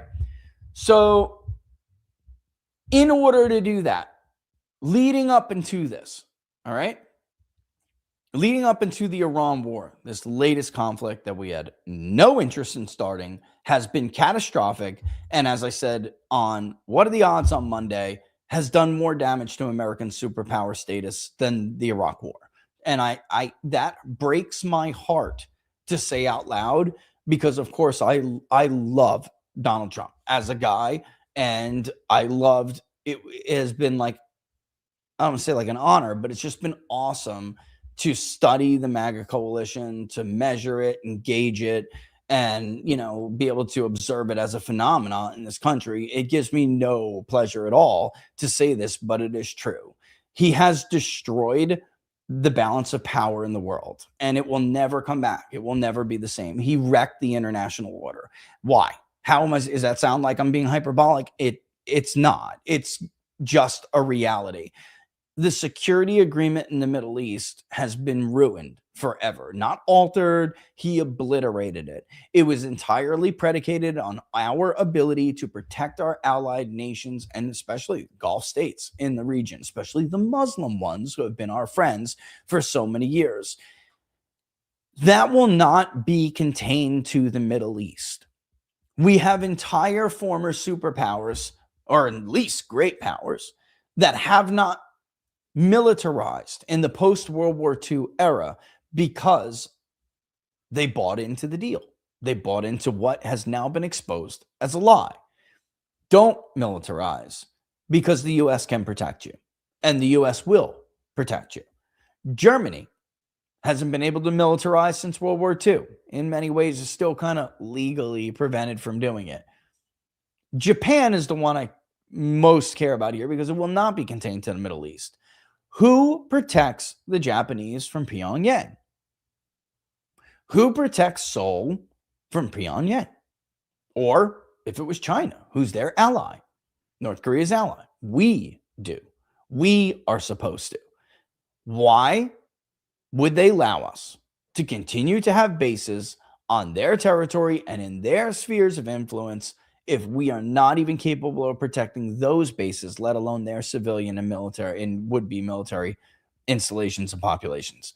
It's not going to, he's wrecked all of that. The world will be forever altered because Donald Trump allowed us to get dog walked into a war that has exposed our security agreements as a fraud. And the truth is, the world has known it's a fraud, but nobody ever tested it. You know, the Pentagon has gamed this out for many, many years. You know, that's why Pete Hegseth is just a walking fool. He's the only one who didn't believe his own department's assessments. It's unbelievable. At least Tulsi Gabbard believed her, you know, or the DNI assessments. Everybody knew that this is why we can't attack Iran. They will implement the five-finger strategy. They will attack our allies, and they're going to hurt a lot of people. They're going to attack U.S. bases in the region. They're going to hurt a lot of people, kill a lot of people. But the worst is that it will forever alter the balance of power in various regions around the world against us, because it will expose that no matter how strong the United States is, we cannot knock every single missile out of the sky. And even if we could, we don't have unlimited interceptors. And the Iranians knew this. And they have been watching us lose wars in the region for years. And they were ready. And while we celebrated like a bunch of stupid, arrogant idiots all over cable news and network news and in our papers and on social media, they laughed and memed us to death. And now we're in an economic war of attrition that we can't win. And even when it's over, finally, doesn't matter. Because they will have altered the balance of power forever. It could effectively be the end of the American superpower. It's just a reality, guys. Again, doesn't make me feel good to say it, and I hate saying it out loud, but it's true. This was far worse than Iraq. And it was far worse than Iraq for another reason. The real threat to American superpower status and the survival of the American Republic never came from a foreign nation. It never came from 3,000, 4,000 miles away. It came from the Middle East or from Eastern Europe or Southeast Asia. It came from within. That threat was from the left. I don't care how much slop Anna Paula Luna tries to feed us. The Iranians did not try to kill Donald Trump, and the Iranians did not kill Charlie Kirk. Those were leftists. The Iranians didn't try to put Donald Trump in jail, and the Iranians weren't the ones who persecuted Christians, Catholics, and other groups on the right, sicked the IRS on right-wing organizations. That was the left. The Iranians didn't put David Daleiden in jail for trying to stop them cutting up babies and selling their body parts in illegal abortions, cruel and barbaric outlawed procedures. That was the last nominee for president on the Democratic Party. The threat was from Democrats at home, embedded in our institutions, polluting the rule of law, perverting our entire judicial system to the point where we were always just one Supreme Court vote away from authoritarianism. The only way to prevent that and to eventually fight back is to win elections and deny them power so they can't pack that court and get that vote again, that last vote, that one vote. So they can't add 2 states and give themselves another 4 Senate seats in the U.S. Senate. So they can't bust up the census and redistrict us into an oblivion, undoing everything we just did. I could go on and on where the stakes going into 26 were so high, any patriot, a real patriot, could never risk sacrificing the Trump coalition, which was incredibly difficult to put together and even harder to maintain and preserve going into future elections without Donald Trump in the ballot. Nobody who is patriotic, nobody who is America first would ever risk that for a foreign nation. Never. And I did this video for posterity right before, because I knew the bombs were coming. I knew we lost the argument. I knew they would start falling any second. Jack Posobiec and I were basically in the we lost, prepare mode. And I said, I know what I'm going to do, Jack. I'm going to go do this video. And that was the where does your loyalty lie video. Because you couldn't possibly be earnest, a good faith actor in 24 and look at the Rubicon that they crossed and believe it and have been genuine, and then turn around less than 2 years later and say, I'm willing to risk all of that to prevent Iran from getting a nuclear weapon. I mean, just the slop is undigestible. Either you understood where the real threat was coming from and you were a patriot and you were loyal to this country, or you were a fucking foreign agent. And the MAGA con, the big con, the I'm suddenly new MAGA wing of America First, like the Ben Shapiros and the Mark Levins, are foreign fucking agents. There's no other word. Tucker's right. Remember that part of our conversation too. You can't be a domestic patriot and a foreign agent at the same time. You either saw, see, recognize, acknowledge the threat is coming from the left inside the country, or you care more about Israel. There is no way to have your cake and eat it too. And we knew this was true. And yet these fucking people, it's impossible to debate with people who aren't ever even trying to be honest. You can't debate with bad faith actors. But eventually, the funny thing about bad faith actors, folks, is that eventually they reveal themselves. Eventually, they expose themselves. And this morning, Mark Levin did just that. We've heard Ben Shapiro say things like this. We've heard Big Con members say things like this. But this is their guy. This is the guy they send out that I got to hear from the negotiation team about. This fucking guy can't shut his mouth. Every time we're close to a peace deal, they trot him out to sabotage it every single time. This is their guy. And here he is, point blank, right here admitting he is willing to sacrifice your majorities. He is willing to sacrifice risk the possibility and then the consequences of democratic rule. And by extension, admitting that he is willing to sacrifice Donald Trump and his presidency. Because if you lose Congress, Trump's presidency is over. He will almost certainly, especially if it's a wipeout on the level that we're facing right now, he will almost certainly be impeached and then convicted and removed from office. Forget about the proportionate response thing and the throwback like every fucking boomer does, where we got to talk about either Neville Chamberlain or Jimmy fucking Carter as if all of this is remotely comparable.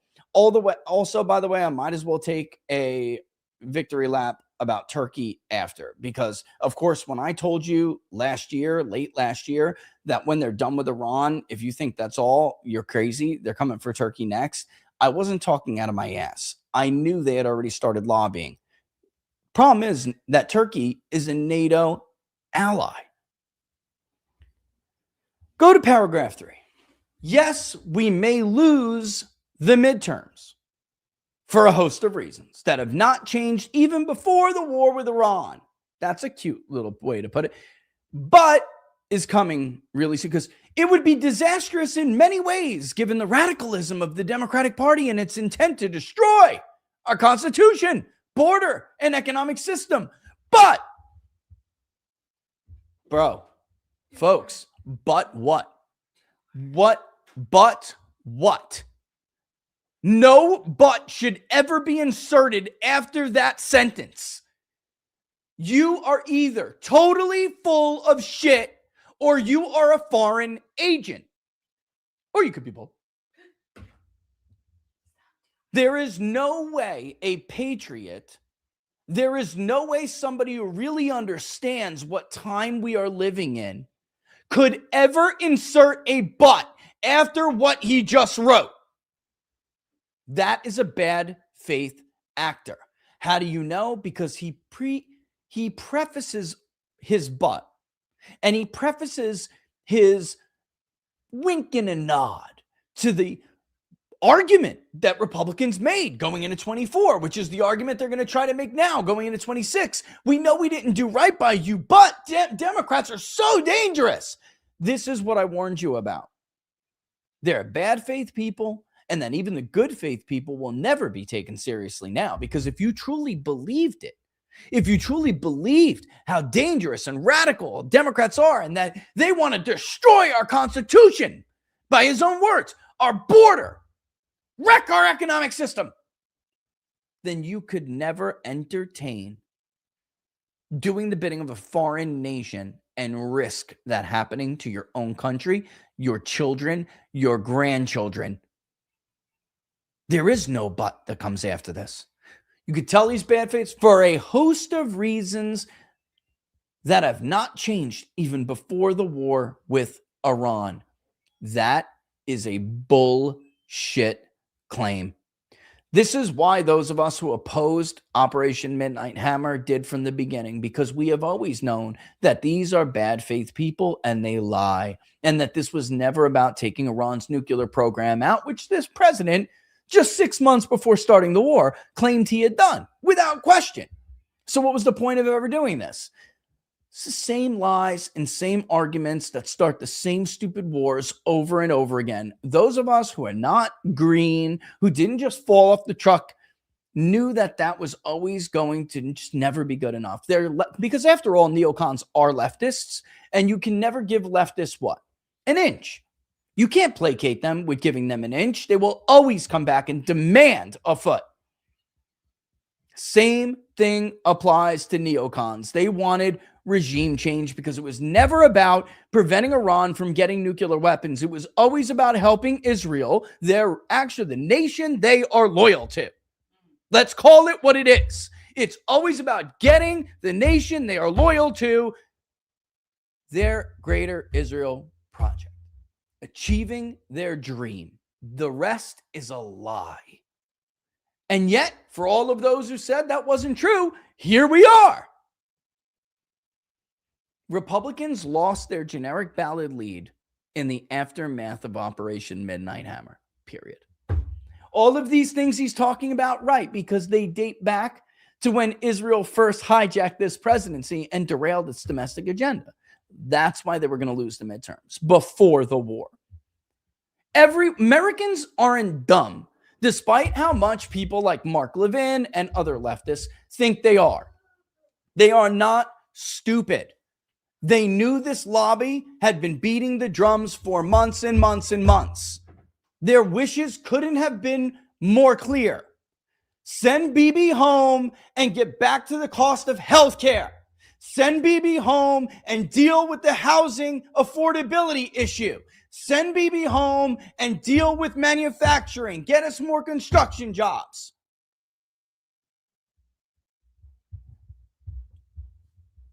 Stop handing out H-1Bs. Enough with the Trump card websites. Get domestic Americans who voted for you the economic relief that you promised them. But that hadn't happened since Midnight Hammer. We didn't even talk about a single domestic issue since Midnight Hammer. In fact, since March, mid-March, when the Gaza ceasefire ended and the lobby pranced into town, The Israel lobby pranced into town. It's been incredibly difficult to even get the president to speak about a domestic issue for more than 4 minutes before pivoting to a question about another foreign country somewhere. The comments from voters were crystal clear. We put them up for free for everybody to see. I did this week after week, month after month for a year. Republicans it was never inevitable. They never had to lose the midterms. They're on track to lose them now because they ignored the wishes of the voter. They ignored the warnings of the voter, and they did so knowing full well that it could happen. And people like Mark Levin and people in Israel First did it consciously knowing that it could cost the Republican majorities and would leave us under the dark days of Democratic control, which will be the end of Donald Trump's presidency one way or another. But if we are perceived as losing this war or failing to finish the job or declare victory without victory, it will be used against us. By who? Again, the security agreement has already been completely obliterated.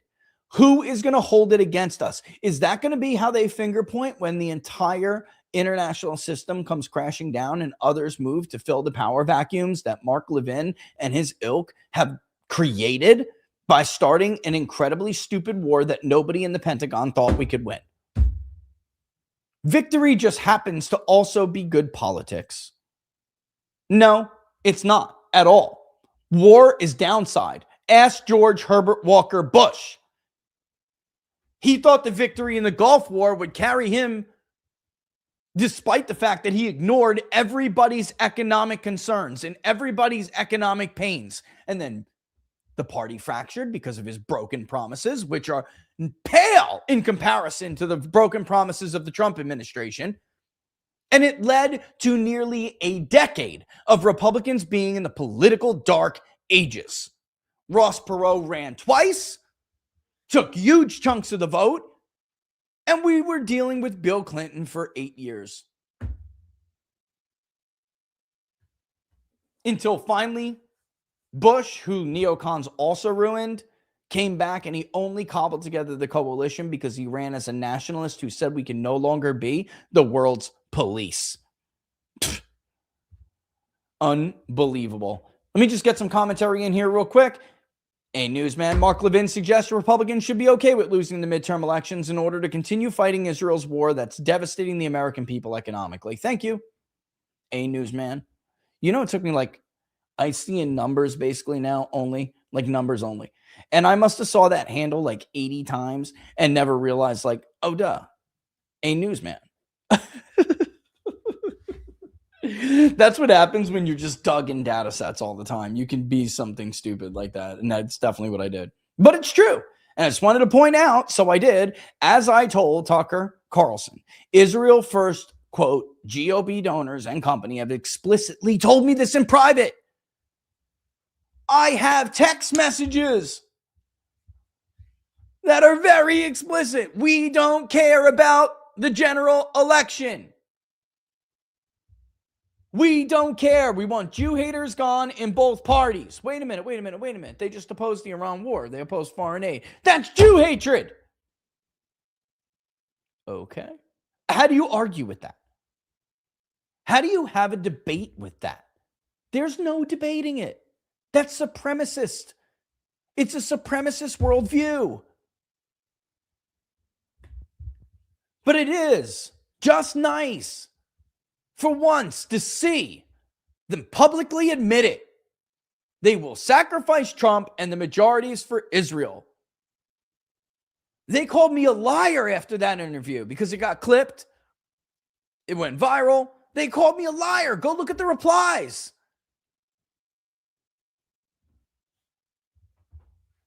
And I said, is this Vindication Day or something? Is where I got the idea for this title for tonight.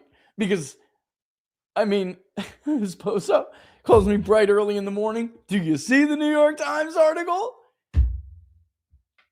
Which we knew was true, but there was, at the time, a fight over that work that Tony had done. It was like Vindication Day. I'm like, how many more things am I going to be proven right about today?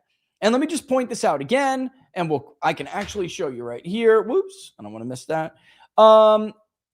I'll click on it. I'll bring it back in a second. But Republicans are not at risk, guys, of losing the midterms because of a host of reasons. They lost their lead on the generic ballot in the aftermath of Midnight Hammer. The data is absolutely overwhelming. It couldn't be more clear. Of course, economic issues are their number one concern. But that wasn't only going to be the point. The economy was roaring in November of 2018 as well. It still wasn't enough because Republicans broke a 7-year campaign promise on health care. And Democrats ran on that betrayal and the threat of repealing protections for pre-existing conditions, an argument Republicans could only hypothetically argue against. Guess what?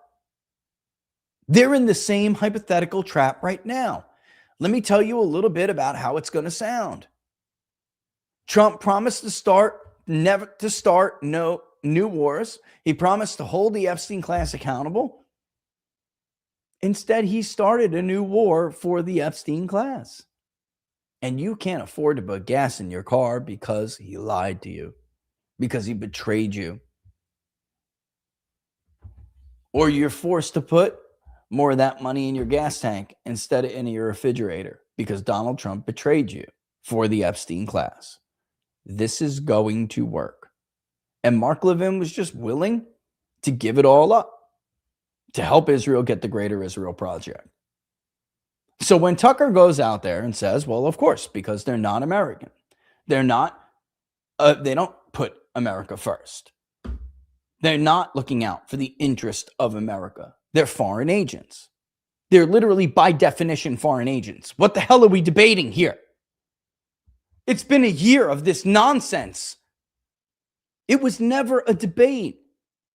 You just didn't know all of the facts because so much is that saying fake and gay.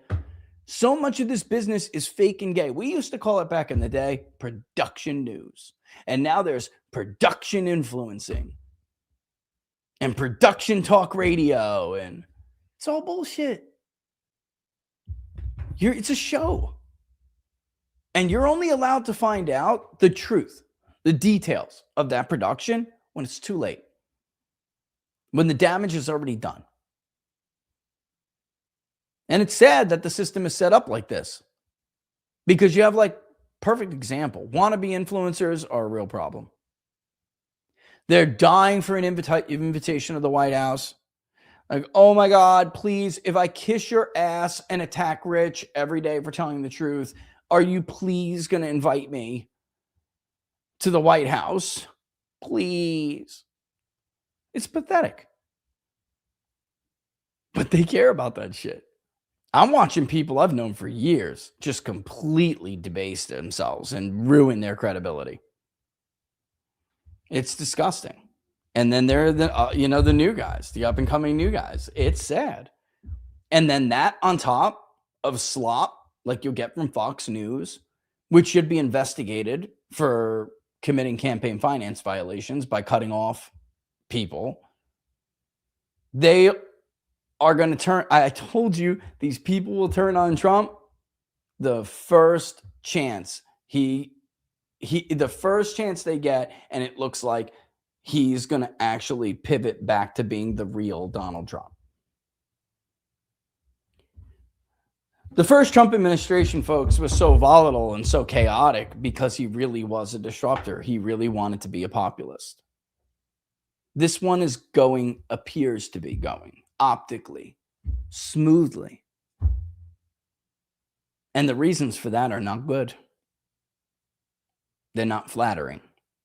It doesn't say Donald Trump is being the same man that he was or what he said he would be when he ran. It's tragic. And now, a year later, the real truth comes out on all accounts. I could show you the generic ballot, but you guys know. I mean, really. I mean, actually, real quick, because it's what, 8:01. Let me show you it real quick. And then there is one more thing. There's actually wanted to go over real quick inflation. And then the recap of yesterday's primary night is actually very simple and rather easy to do. But let me just show you, just to drive this point home. Here's the generic ballot on the most accurate national poll in 2024. So, like, I don't know how the hell you would compare it to anything else. There are polls on Real Clear Politics. The Real Clear Politics average itself did show a tie to a Democratic lead before we did. That's true. But that would also be because they're packed with a bunch of polls that never even had Donald Trump winning. And then when he did win, many of those polls never even had Donald Trump's approval favorable or positive in any way, shape, or form. They always had him negative, even when we had him at plus 18. And Donald Trump's approval rating retrospectively in, again, the most accurate national poll in 24 was over 5 points higher than his popular vote margin. So I think we know what we're talking about. Anyway, you can see all through 24. In fact, Republicans took the lead in September of 2021, and Democrats never took it back, although it got pretty close a couple of times in August of 22. You could see that should have been a sign, by the way, that maybe Republicans wouldn't do as well as they had hoped, despite having an advantage, about a 3-point advantage there. And then in December of 23, which is, of course, before 24, it's tied, really, although Republicans still had like a 0.2 of a percentage point advantage, but it was tied, or 2 basis points.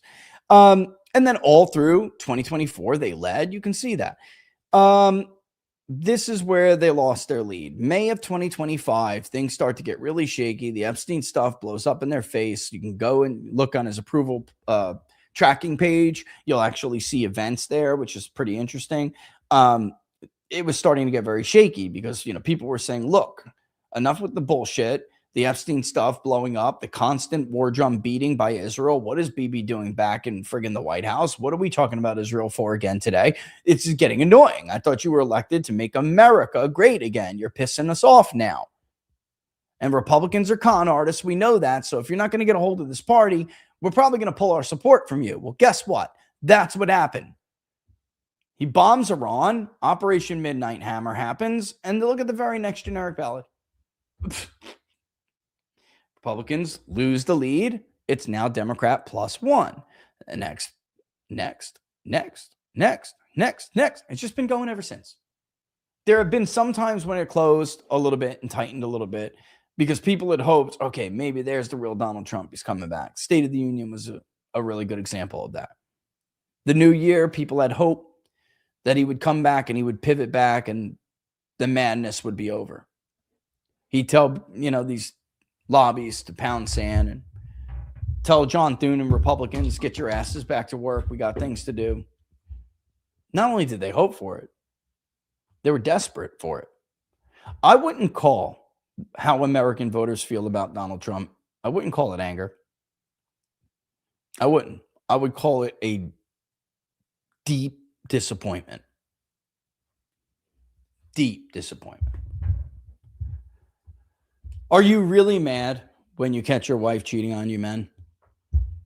I don't know. It's never happened to me. But, is it really anger a man feels when he's cut with betrayal? Ladies, it's the same with you. It's no different. Is it really anger? I see you yelling. I see you ready to kill someone. But are you really angry when you're cut with the betrayal? Nah, that's disappointment. Betrayal hurts so much because it comes from a place of disappointment. Especially if you love the person who betrays you. Speaking of love, that brings us to our last news thing before we go over a quick synopsis. Last news of the day. Here is the inflation. What does this have to do with love, Rich? What does this have to do with love? I don't know. Mark Levin loves Israel. This is the result of that, okay? I don't know what to tell you. All right, this is what the result of loving Israel first. The tail of the tape is real obvious here. I highlighted energy and gasoline for a reason. The CPI jumped over 4.2. That's the highest level in 3 years for a single month-over-month gain. It's bad. This is the 12-month percentage change, of course, and actually that's technically the seasonally adjusted 12-month 4.2. But it's a massive spike. It's coming from, of course, gasoline, energy costs in general. That's why I highlighted that. The red one is the all items index, which obviously moves at a much less pronounced pace on a month-to-month. And it's even on a 12-month rolling, right? On a 12-month percentage change. But the shock to the system from energy and gasoline is just stunning.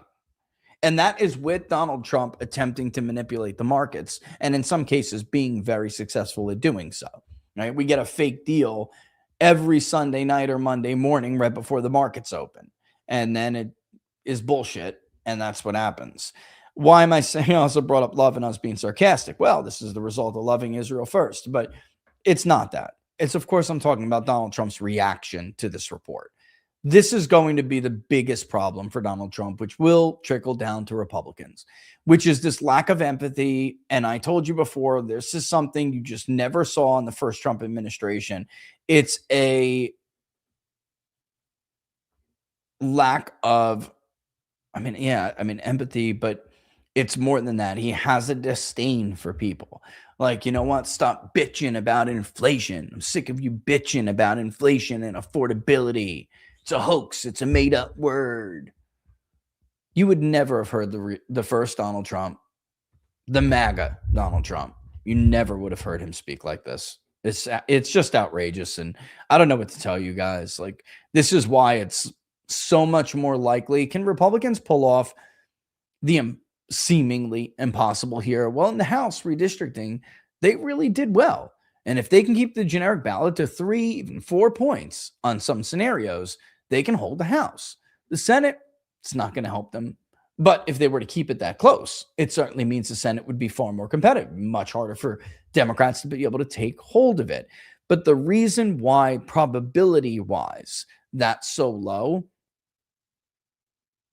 is that when we see what we're seeing here, betrayals, this lack of respect for voters, you get punished. Period. No one gets away from it. Nobody gets away from it. You get punished. Even if the polls don't suggest you're going to be punished that bad. Should we go back and look at the Real Clear Politics average for the New Jersey governor race in 2025? Or the Virginia governor race in 2025? Polls, period. Republicans have been underperforming everywhere. And last night, we'll get into that too. Primary turnout is predictive, especially when we have such a robust data set that are comparable to each other in various state contests. And so are special elections when the data set is as robust as it is. And it does not look like the polls. It's bad. Or at least it doesn't look like the totality of polls. Let me put it that way. Some polls appear to be picking it up just fine, but others are not. All right, here we go. Right people come into our country. Are you going to go to any games? I will. I will. Are you concerned, Mr. President, about the latest inflation number which came out this morning? Could that be a No, headwind I love it. for The Republicans numbers were in terms of great. trying to hold You know what I up the really House and love? the Senate? I love the inflation. You know why?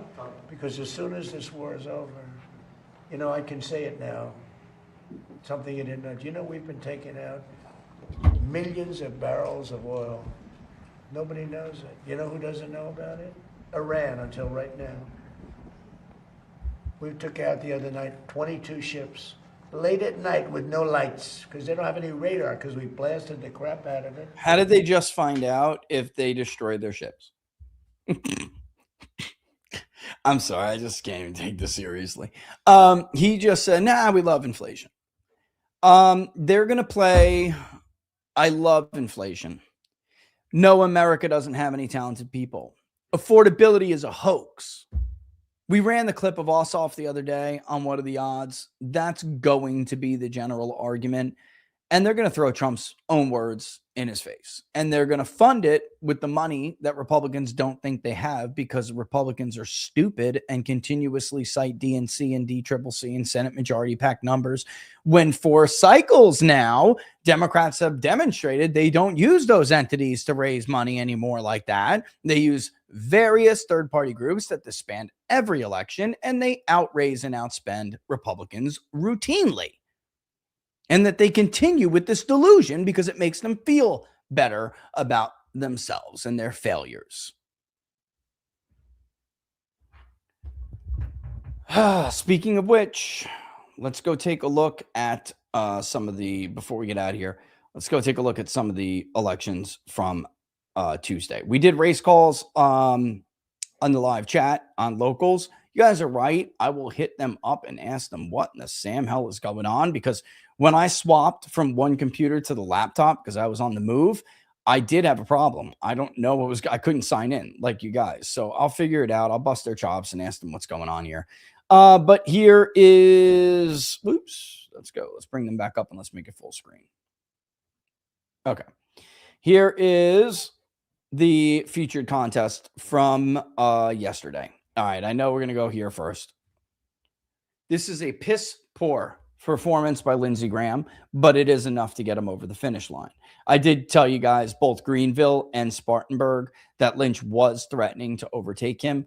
I had some people mad at me on election night last night. They thought I called the race too early, and I blasted it. It got a lot of fanfare.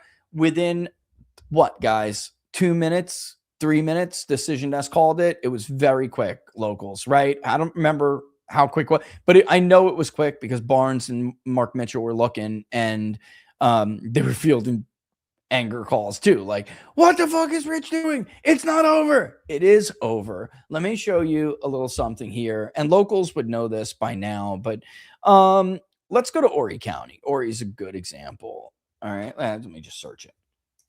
Okay. So Horry County, of course, is Myrtle Beach, that area. Lindsey Graham won 68% to less than 20% for Mark Lynch. This is why, and I think Mark Lynch is probably a fine man, but this is why I argued so hard for Paul Dans. You can see that Mark Lynch in the early to election day vote shift. Mark Lynch only did 2.6 points better than in the election day vote than he did in the early vote. And Lindsey Graham actually only did 2.9% less.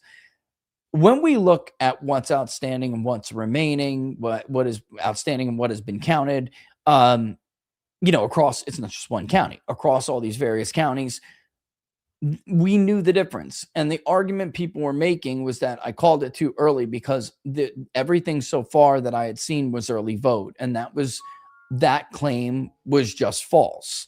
We weren't just looking at early vote. I guess you guys are just often in behind the results that we get, the tallies that we get. We were well into election day vote when I called that race, and we were into it in key areas around the country, around the state. And this is why, again, I just want to point this out. The issue when you are down in Richmond and you are down in Charleston and you are down in Horry, all right, and even in Augusta, this is central South Carolina. Up here by Myrtle Beach is known as the PD region, and the Charleston region, where you have Charleston, Beaufort, right? Jasper, this is low country. And then Columbia to Augusta is central.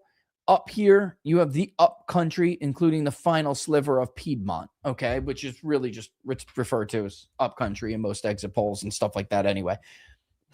Mark Lynch was always going to make this an up country versus up country. And that's not good enough. The upcountry vote is not what it used to be, even in a Republican primary. The state-to-state migration has moved the votes into PD in the low country. Paul Dans was a low country Republican. The problem Republicans are going to have going into general elections, I think, first of all, everyone needs to prepare that South Carolina is going to be probably single digits in November. It will be much more competitive now, and Lindsey Graham will have to take money away from other states where Republicans need it because he, A, has a base problem, and B, is not a low country or PD Republican. He is from Oconee, which only voted less than 52% for him. He's a weak dude. Trump saved him. Trump saved a shitty incumbent. I want to thank Donald Trump. The Republican Party is now empirically more rhino than it was when you came down the escalator, sir, and you will have a great deal to do with that. All MAGA, real MAGA is gone. The Freedom Caucus guys are gone. All of true conservatism has been annihilated. Donald Trump has fucking killed the Republican Party. It's worse and weaker than it was when he took it over, which could be a opportunity. Okay, it could, because the only way to really co-opt or take over a political organization or committee like this is to have it so weak. That's how Donald Trump was able to take it over.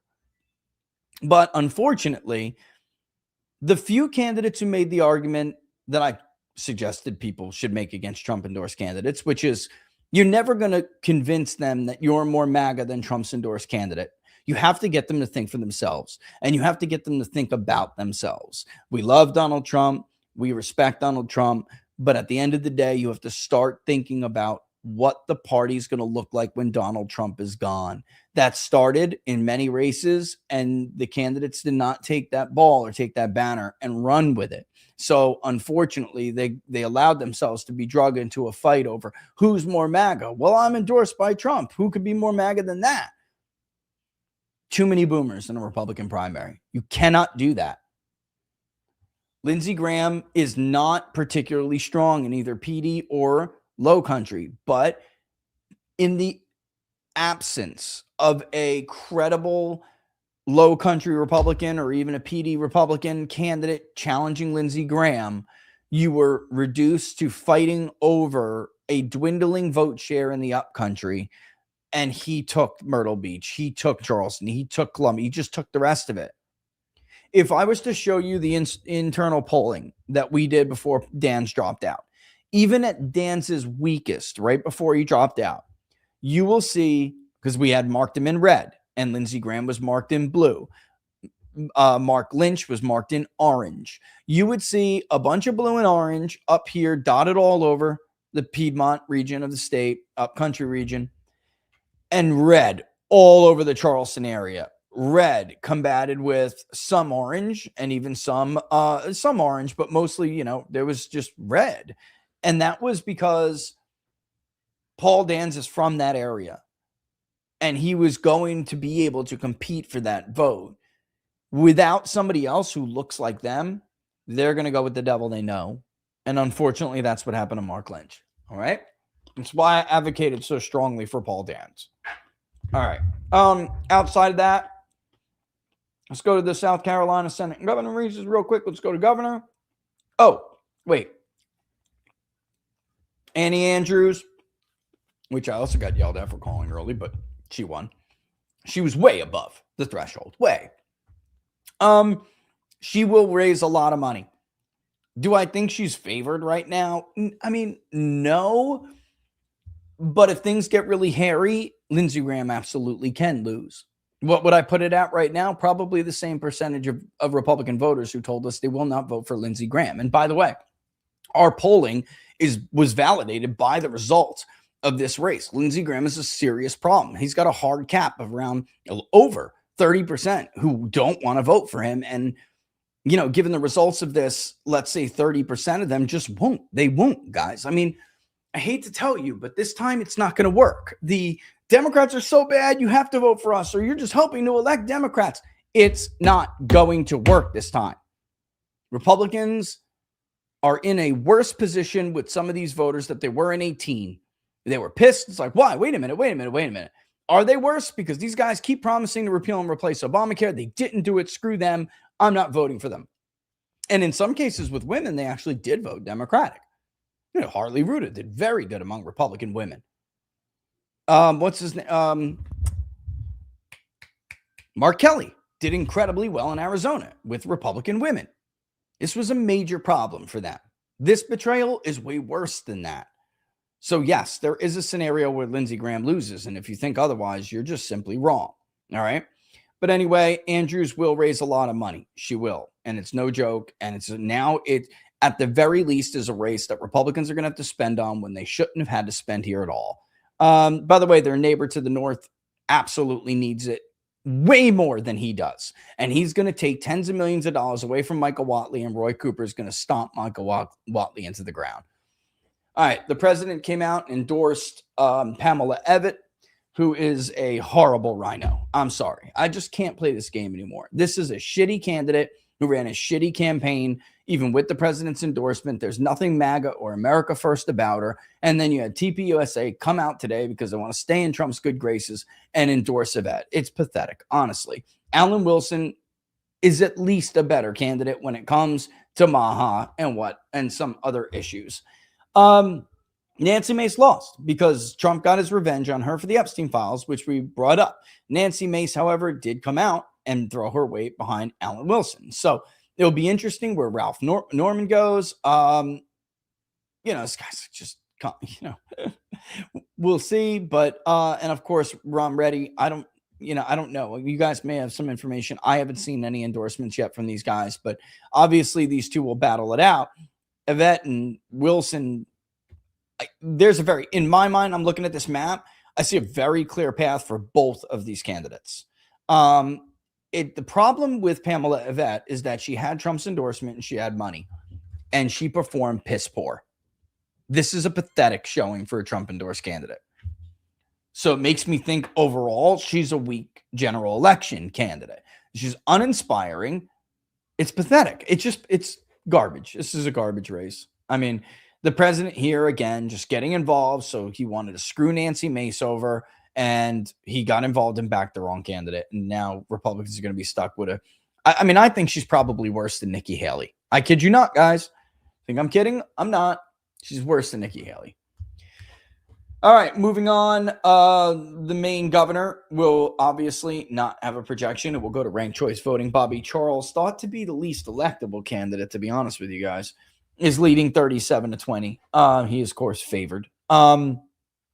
But you can actually see how in the Bangor area, yeah, he's winning it, but he does, particularly, but these counties can be, they're townships, can be kind of weird. It is what it is. It didn't end. Same thing with Maine governor primary for the Democrats. Nirav Shah is in the lead. This was a very tight race to begin with. It was an interesting race. Troy Jackson got about 21% of the vote. It was kind of thought like, listen, if Troy Jackson does really well, it means Plattner's probably going to do really well at the Senate level. I think we all knew Plattner would win. The question is, could he keep Mills below 20? He in fact did. This was an absolute embarrassment, stomping, humiliating defeat for the Democrat establishment. All of the reporters, from national outlets everywhere, had their headlines written. I know 3 of them who already had stories written that if Graham Plattner didn't keep Mills under 20, they were going to run the story of, look at how much he underperformed. It was unbelievable. We saw the very same thing with Donald Trump. Question is, will the slow drip that is going to come in of Oppo research and stories against Graham Plattner, will they work more effectively than the big whammy that Jay Jones got hit with in an environment as bad as it is for Republicans? And will it work? My instinct, watching Graham Plattner's campaign, first of all, and then his victory speech, I'm watching all these right-wing people celebrate on X. I think you guys are fools. I think you are grossly underestimating the national mood, number one, and never underestimate how much voters will overlook and how much they'll tolerate if they think somebody cares about them and they think someone cares about their needs. You all have completely forgotten the fucking lesson of Donald Trump. Hypocrites. Hypocrites. And stupid hypocrites, to say more. The rest is actually really simple. All right. Lombardo romped. But we're looking at 167,000 votes on the Republican side. And interestingly enough, if we go to Nevada governor on the Democratic side, just under 160, but there's still more votes to be reported because, of course, there will be more late arriving ballots in Clark, even though it says 95,000. 95% is estimated reported. That's technically not really true. And I think I can actually show you that. Where is it? Come on, Clark. Yeah. So there is it's not clicking on it. There's quite a few votes still remaining, apparently. Okay. What does it mean? I mean, this is where Republicans are supposed to have a much, much better registration base than they had 6 years ago, for instance. And I think it's a decent turnout, even though there really wasn't a competitive. I mean, Lombardo was favored. I just think that it's scary. Lombardo is a strong, strong candidate, and he's popular, so they should be okay there. But as far as the congressional races in Nevada, I think Republicans are in some pretty big trouble. If you look at the Maine governor, for instance, about 208,000 votes were cast on the Democratic side compared to just 18,000 on the Republican side. Maine Democrats smoked Maine Republicans in turnout. Sorry, my dog's going nuts. They smoked them. And I don't mean just, oh, well, there are more Democrats there. We know that. It was disproportionate and it was ugly. If you go to South Carolina and we go back, there's the last thing I want to bring up and show you guys. Here you have a sitting incumbent on the ballot, 465,000. And then when we go to Andrews, 367,000. Yeah, Republicans outvoted them by raw vote total. But this is a record for Democrats. This is not good. This is problematic. Everywhere we look around the map, Democrats are outvoting Republicans disproportionately. Not by, like in a state like South Carolina, it's not, it's not just clear cut, but it's a great, because it looks like there are more Republican votes, but it's a great example because it shows disproportionately two things are happening. Democrats are voting, turnout rates for Democrats are higher. And a big part of the reason is that Democrats in semi-closed and open primaries are getting independents to vote with them. And that is a bad sign. It's always been, and you know what? I've heard a lot of right-wingers make excuses, and you sound like Democrats in 2016 and 2024. That's what you sound like.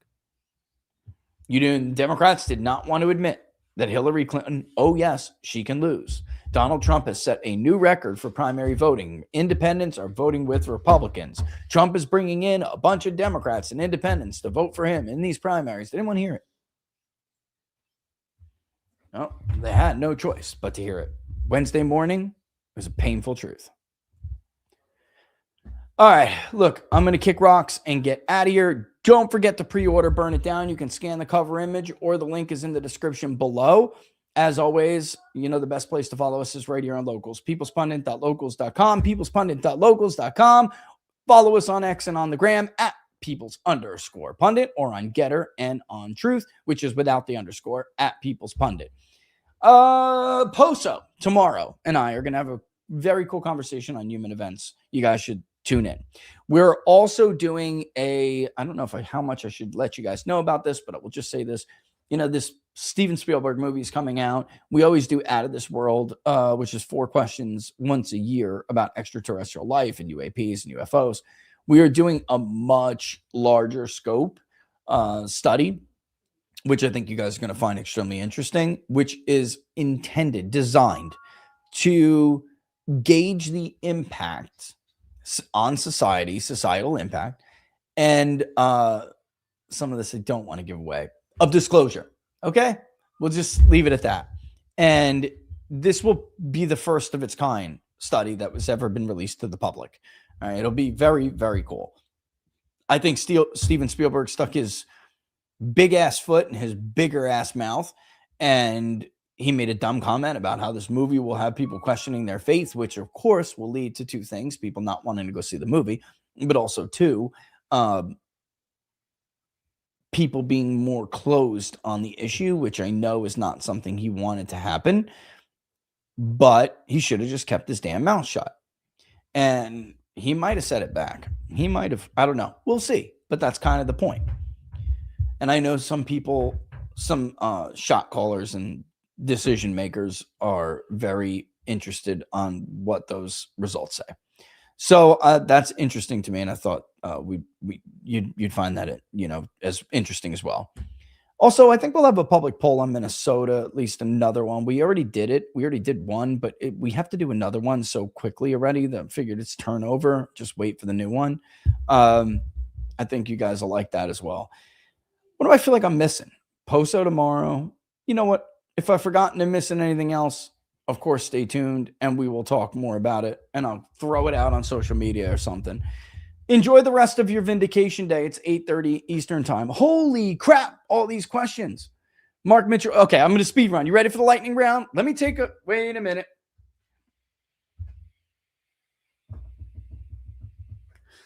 Let's do a lightning round. Mark Mitchell, ransom fund, America carrying out self-defense strikes in Iran. Can you get the White House to make up beggar-ish? Oh my God. Oh, you don't mean, how about the helicopter, Rocket Boy? You don't believe about the helicopter? If that's not a Gulf or Lusitania / Pearl Harbor type of scenario, I don't know what it is. Pattern recognition skills, guys. Get your pattern recognition skills up. Rocket Boy's got it. I remain hopeful that a barrage of ads full of no talent in America ad infinitum can drop Trump in the low 30s, high 20s, and the GOP drops him. Oh, Brian, that shit's coming. You watch. And actually, focus group we did was really bad. About 8 stories dealing with corruption allegations in the Trump administration on MAGA. They had no idea about any of them. Well, the vast majority of them. And were not happy when they learned. So, you know, Trump supporters, you better pray and hope that Democrats don't take control of Congress. Because that'll be, he's done. He's done. He's done. Republicans will abandon him. They will. It's not even close. And by the way, Mark, was it worth it? Was Israel worth that? If that happens, fucking foreign agent. Good Lord, South Carolina. They must be the ones bringing the country's reading AVG down. Reading average. At this rate, I'll see the first ever convicted president. Yeah, you may. That's exactly my point, Steve. I'm sorry to say it. Rich, I hate to say it, but I really can't wait till November 3rd to watch all these clapping seal YouTube mouth drop when they see what happens, especially that Barry Cunningham guy, the worst. I'm not familiar with that guy, but I'm sure I've seen, you know, somewhere. But listen, a lot of people I know agree with you that at this point, they're actually hoping Republicans get killed, and they're Republicans. Guys, I'm in a very red area. Like, I'm not kidding. A very large percentage in my county, which is red, and Republicans need every vote out of, Cooper is going to do very well here. The anger, like I said, it's like, I think it's disappointment masked as anger is just palpable. And they want to send a message. It's Republicans really did themselves this time. Even if Trump pardons Mark Mitchell ransom fund, even if Trump pardons himself, his cabinet, and his family, is there anything stopping Congress from allowing all their extradition to a foreign country to face? No. And this is something Barnes has tried to warn about. He'll end up like Bibi, basically on the fucking international run. It's not good. Hold on, guys, 1 second. I just want to make sure.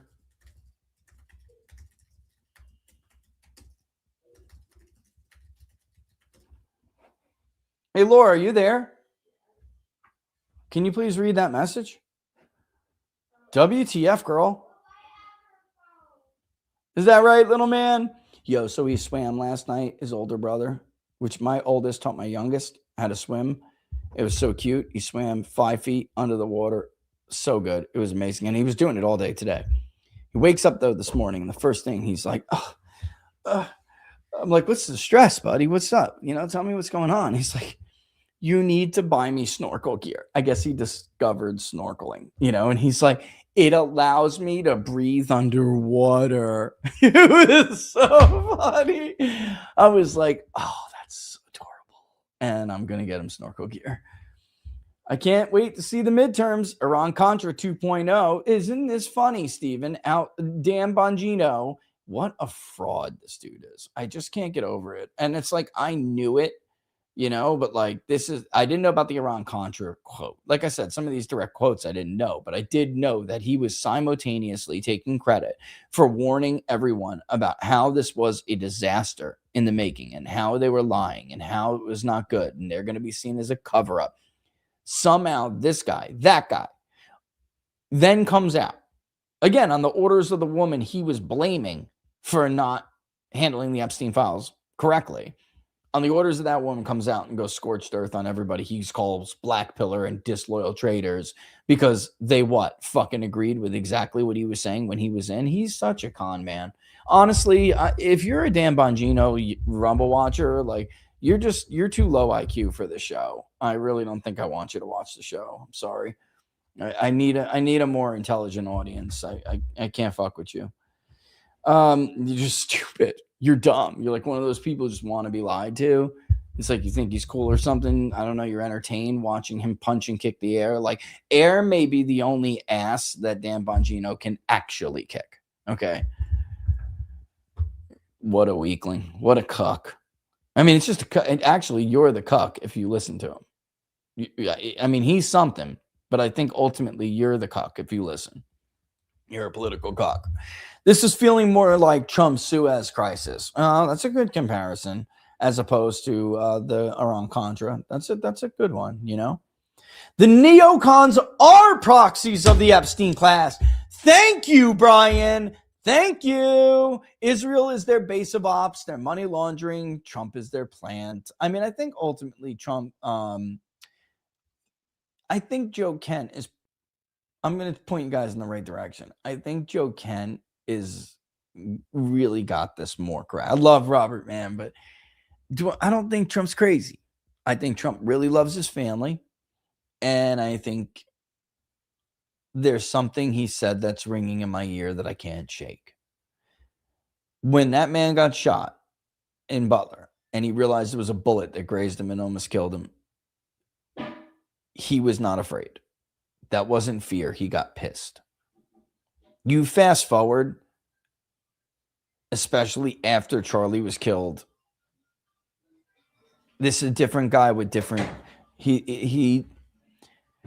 yeah, I guess I'm saying it out loud. He may not be afraid for himself, but he's afraid for someone. And that's, I think, what is happening or what has happened to Donald Trump. He got, you know.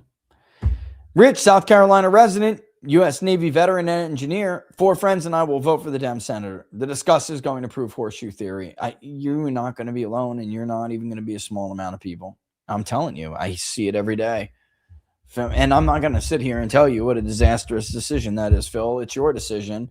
They took your vote and support for granted, and I think it is more than dishonest to make an argument to someone like you, like they're going to make. Like, oh, then you're better. You're just helping elect Democrats. No, you fucking elected Democrats. When you put Israel first, you did it. That was the choice. That was the AB choice because you were never, listen, politics is about transaction. You gave them your vote and they were supposed to give you something back, which was you. Take care of you first. America first. Put your needs first. No new stupid wars. No corruption. Accountability. Instead, you said, okay, here's my vote. And they said, okay, fuck you. Where's Israel? What do you expect people to do? The same thing Democrats did, man. After they won with Obama, they thought they were the bee's knees. And somehow those voters were just always going to stay with them. It was arrogance, hubris. And they got punished for it.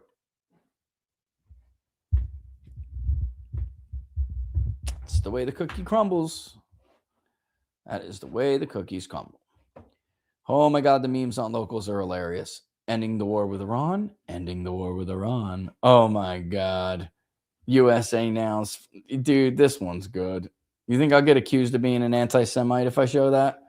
It's just too good. I'm going to do it. Whatever. It's like you're allowed to point out that Israel dog walked you into the war. Like you're allowed to point that out. Okay? Look at that. It's funny. You're allowed to point that out. That's another thing the Israel First crowd forgot. There's a little something called the First Amendment. You don't like what I have to say? Ew. Owen says, Lindsey Graham, 1, I advise to vote the Democrat in the seat for the general. The goal is not accelerationism, though that will be a byproduct. The goal is clearing out the GOP so it can be an actual instrument to effectuate our politics. When they give you a Graham, we give them a Dem. It's the only way to get in the driver's seat. Onward to victory. How could you? It's very difficult to argue with that at this point. And I'll tell you why. Because you have people like Mark Levin who said it's worth it. Right? Right? You have people like Mark Levin and Ben Shapiro and who's that other loser? Boonchi. What's his name? Coochie. What's his name? I don't know. He used to be in like Red State, fauxredstate.com. I mean, they all said the same thing. It's worth it. Okay, well then, fuck you. Then how dare you tell voters that are mad that they're worse or just as bad as Democrats or whatever if they vote for Democrats in a protest? You can't say that to them. You sacrificed your coalition. You did it knowingly. It's your fault. You elected the Democrats. What you're asking people to do is take being bent over, betrayed, sodomized politically, and you're asking them to ignore all of that violation, that breach of trust, right? You're asking them to ignore all that for what? Because you want your privileged position of power. You want to maintain your privileged position of power, your status in the party, your status in the government. Up yours, dude. And how does that serve them exactly? I'm sorry. I'm not going to sit there. Like in the beginning, I used to interview these voters. They'll say things like that. And I'll be like, oh, man, that's not the answer. But I get it. But it's not the answer. At this point, I'm just like, I understand. I don't know what I'm going to do. I'll be honest with you guys. I don't know. But it's very difficult for me to ever consider voting for a Democrat. It's very tough. Although there is one I think I would probably consider voting for. But I just can't. I don't know. But I understand why you would. It's Andrew. I'm with @Owen. Vote Democrat in South Carolina if you're a Republican. Yes, I'm a Zoomer raised by boomers. They were Wall Street yuppies who are both out to lunch on who's MAGA and who's a climate change Northeast banksters I grew up with. I'm pretty wild. The difference is I just worked on farms, doing demolition, manual labor, and lived by the streets. You should have seen the pearl clutching. They thought I was a savage when I visited back home. Yep. I get it, bro. I get it. CK Dolores making the other argument. Dolores usually does. Yes, Trump effed up. VTN for more shit we hate. Voting for more shit we hate, making us miserable, putting these impossible forever. Will not teach Trump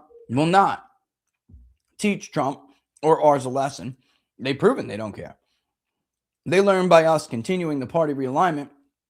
By getting good people in and getting rid of the trash. Okay. And that's the other side of that argument. And I do understand both.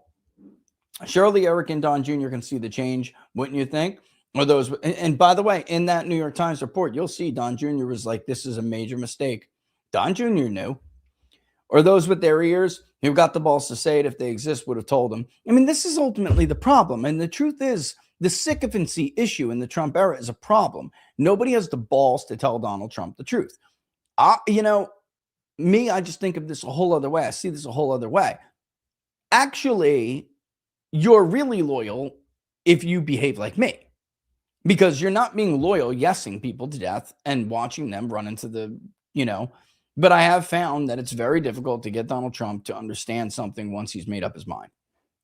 And usually he used to try to make up his mind back in the day based on the evidence and what he thought and took people's opinions into it. Hold on. Yo, that's it, yo? What?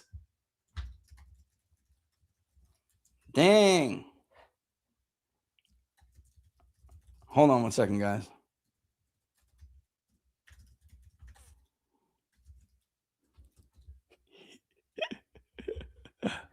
Oh, so bad. Love you, baby. I'm so bad. Anyway, wouldn't they have tried to talk to their dad knowing what's at stake? They love the country too, don't they? They're making a fortune. And over fist. They love, look, I don't want to get in. There'll be a time for this. I think you guys are probably going to be like very upset. when you start to hear this stuff. I don't think you're going to be very upset. But it's the same thing. It's like Trump in the first administration used to try to like take in these arguments. It just seems like in this administration, or at least most of this administration, he gets something stuck in his head, and then it's like your job to convince him he's wrong. And that is not the way things should be. And it's not even how he was. And it doesn't matter, because then he's just going to rationalize it anyway he can to arrive at the conclusion that he wants to arrive at. Or maybe he feels like he has no choice but to arrive at, which I think was the case with the Iran war, which is really terrifying. Now, Trump has really backed himself into a terrible corner where he's almost powerless. He knows he needs to end the Iran war. He knows it was a mistake at this point. But his choice is press on and risk getting destroyed. His presidency is over. Democrats come at him. They take him out.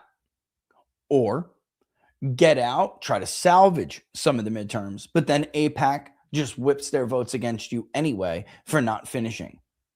And they convince, with money and bribery, they convince a ton of Republican senators to vote against you anyway. Yes, they have the power to do that. Yes, they do. And Republican senators can't stand Donald Trump anyway. This is the secret. They fucking hate him anyway. And after what he pulled with Cornyn, which was, at the end of the day, endorsing Paxton was the right move, but how he went about it was not. Now they see it as a betrayal to them. They already hated the White House. They already thought they treated them like shit. They didn't respect them. Same is even more true in the House of Representatives. But once you take out somebody in the institution like that they feel is one of theirs, they're pissed, man. Between Cassidy and Cornyn, they are furious. You watch. You watch how many knives come out. Look at Mark Levin. Look at Mr. Loyalty calling everybody else a traitor. He's been doing nothing but stabbing Donald Trump in the back with knives for like the last 72 hours. These people aren't friends. They can't be trusted. They're scumbags. They're coalition parasites. They feed off of your talent, what you have that they don't, and they just use you up, and then they move on to the next one when they're done. They're parasitic organisms. TPUSA are worse than useless. Now they are more evidence to the rest of the country that there's no genuine right-wing voice or group, and they are full of shit. I hear you. I imagine you're talking about the endorsement in South Carolina and how there wasn't much activity at all in South Carolina, even though Charlie's number one target was Lindsey Graham. He thought that Lindsey Graham was insane, that there was something wrong with him, that he was dark, and he should not even be the face of the Republican Party in any way, shape, or form and needed to go. You know what, though? But everybody knows that. So it's not like I'm over here speaking for a dead man, speaking for Charlie, or claiming to speak for him. You can hear it in his own words. And they did nothing. Because they didn't what? Again, want to cross Trump. I mean, it's just getting so hard to defend. And I've done everything as a friend, in my capacity as like whatever, friends, professionals, whatever. Like they don't appreciate what they're doing. They don't appreciate the attitude in this country right now. Got a confession I read today, and I was so black-pilled I forced myself to watch Ass Kisser Dan so I could mind fuck myself into thinking there was actually something positive out there. I love you, Dolores. I absolutely do. Can't stand to watch him anymore since he came back. He referenced the New York Times article 2. He said it just had proven he'd been right. Isn't it despicable? Isn't he like a reprehensible creature? Isn't he a spineless piece of shit coward? I was right, see? Wait a minute. Douchey, then why did you come out and attack everybody who was keeping the fight alive while you sold us out? You piece of shit. Now you got your Rumble contract back, so you think you're a tough guy again? Fuck that guy, man. He's such a clown. I really have absolutely no respect for him. Zero respect for that guy. Actually, no shit. Like, I think more of like insects that I accidentally step on than I think of Dan Bongino. I didn't know what it said until now. I'm disgusted again. I'm sorry I had to read that to you. And it's amazing because I actually said today, I was talking to Poso and I'm like, watch this piece of shit try to take credit without actually reading the article. He'll just say, yeah, it's just supposed to be against me. Look, man, it makes me look so good. And that's the thing. It's like, we were like, that's the thing. You could have looked good. You could have been a real hero. Instead, you're nothing but a punk, a spineless coward and a punk. And look how quick he was willing to sell out Trump. Look at how much money I wasted for Trump. That was his first reaction. Just goes to show you who he is, man. He's always been a grift. Always. Go look it up. Go look at his races for Congress. You're a fucking clown. He's a clown. And look at how he attacked Matt Gaetz for asking a reasonable question. That's the kind of people he is. And by the way, Caputo was asking a reasonable question too when he lost his mind and then absolutely destroyed the Republican primary in the process because he should have gotten out at that moment. He was an embarrassment to the ticket, an embarrassment to the party, an embarrassment to Florida Republicans who, by the way, welcomed him with open arms, even though he was running in a state he didn't even live in until like last week. Dude was a Marylander. Florida would be just fine without you, homie. It's just that that's ultimately the problem with this movement. There's just too many grifters. There's just too, and I mean that in the real sense, because like people will call you grifter all day on Twitter. Look, you're such a grifter. You're a grifter. You're a grifter. Grift what, dickhead? You got to make money to have a grift.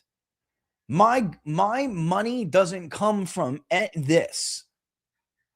And if anything, I have probably lost a tremendous amount of money speaking up and having the positions I've had. And by the way, you're all going to find that out very soon in another well-known national organization, national media outlet, who has an even worse story that there's nothing I could do about it. Even if I wanted it to stop it, I couldn't. And you're all going to find out just how much money I've cost myself telling the truth. Yeah, horseshoe. Maybe I missed this, but why do you think he's doubling down again and retracting? Wait a minute, what you talking about? Boop, boop. Who we talking about? Who we talking about? Well, there's another one from you. If they don't love the country, if they have been completely going against the base for the past year, and now they're making all this money off of bad decisions. Yep. And Ross, were you talking about Bongino retracting?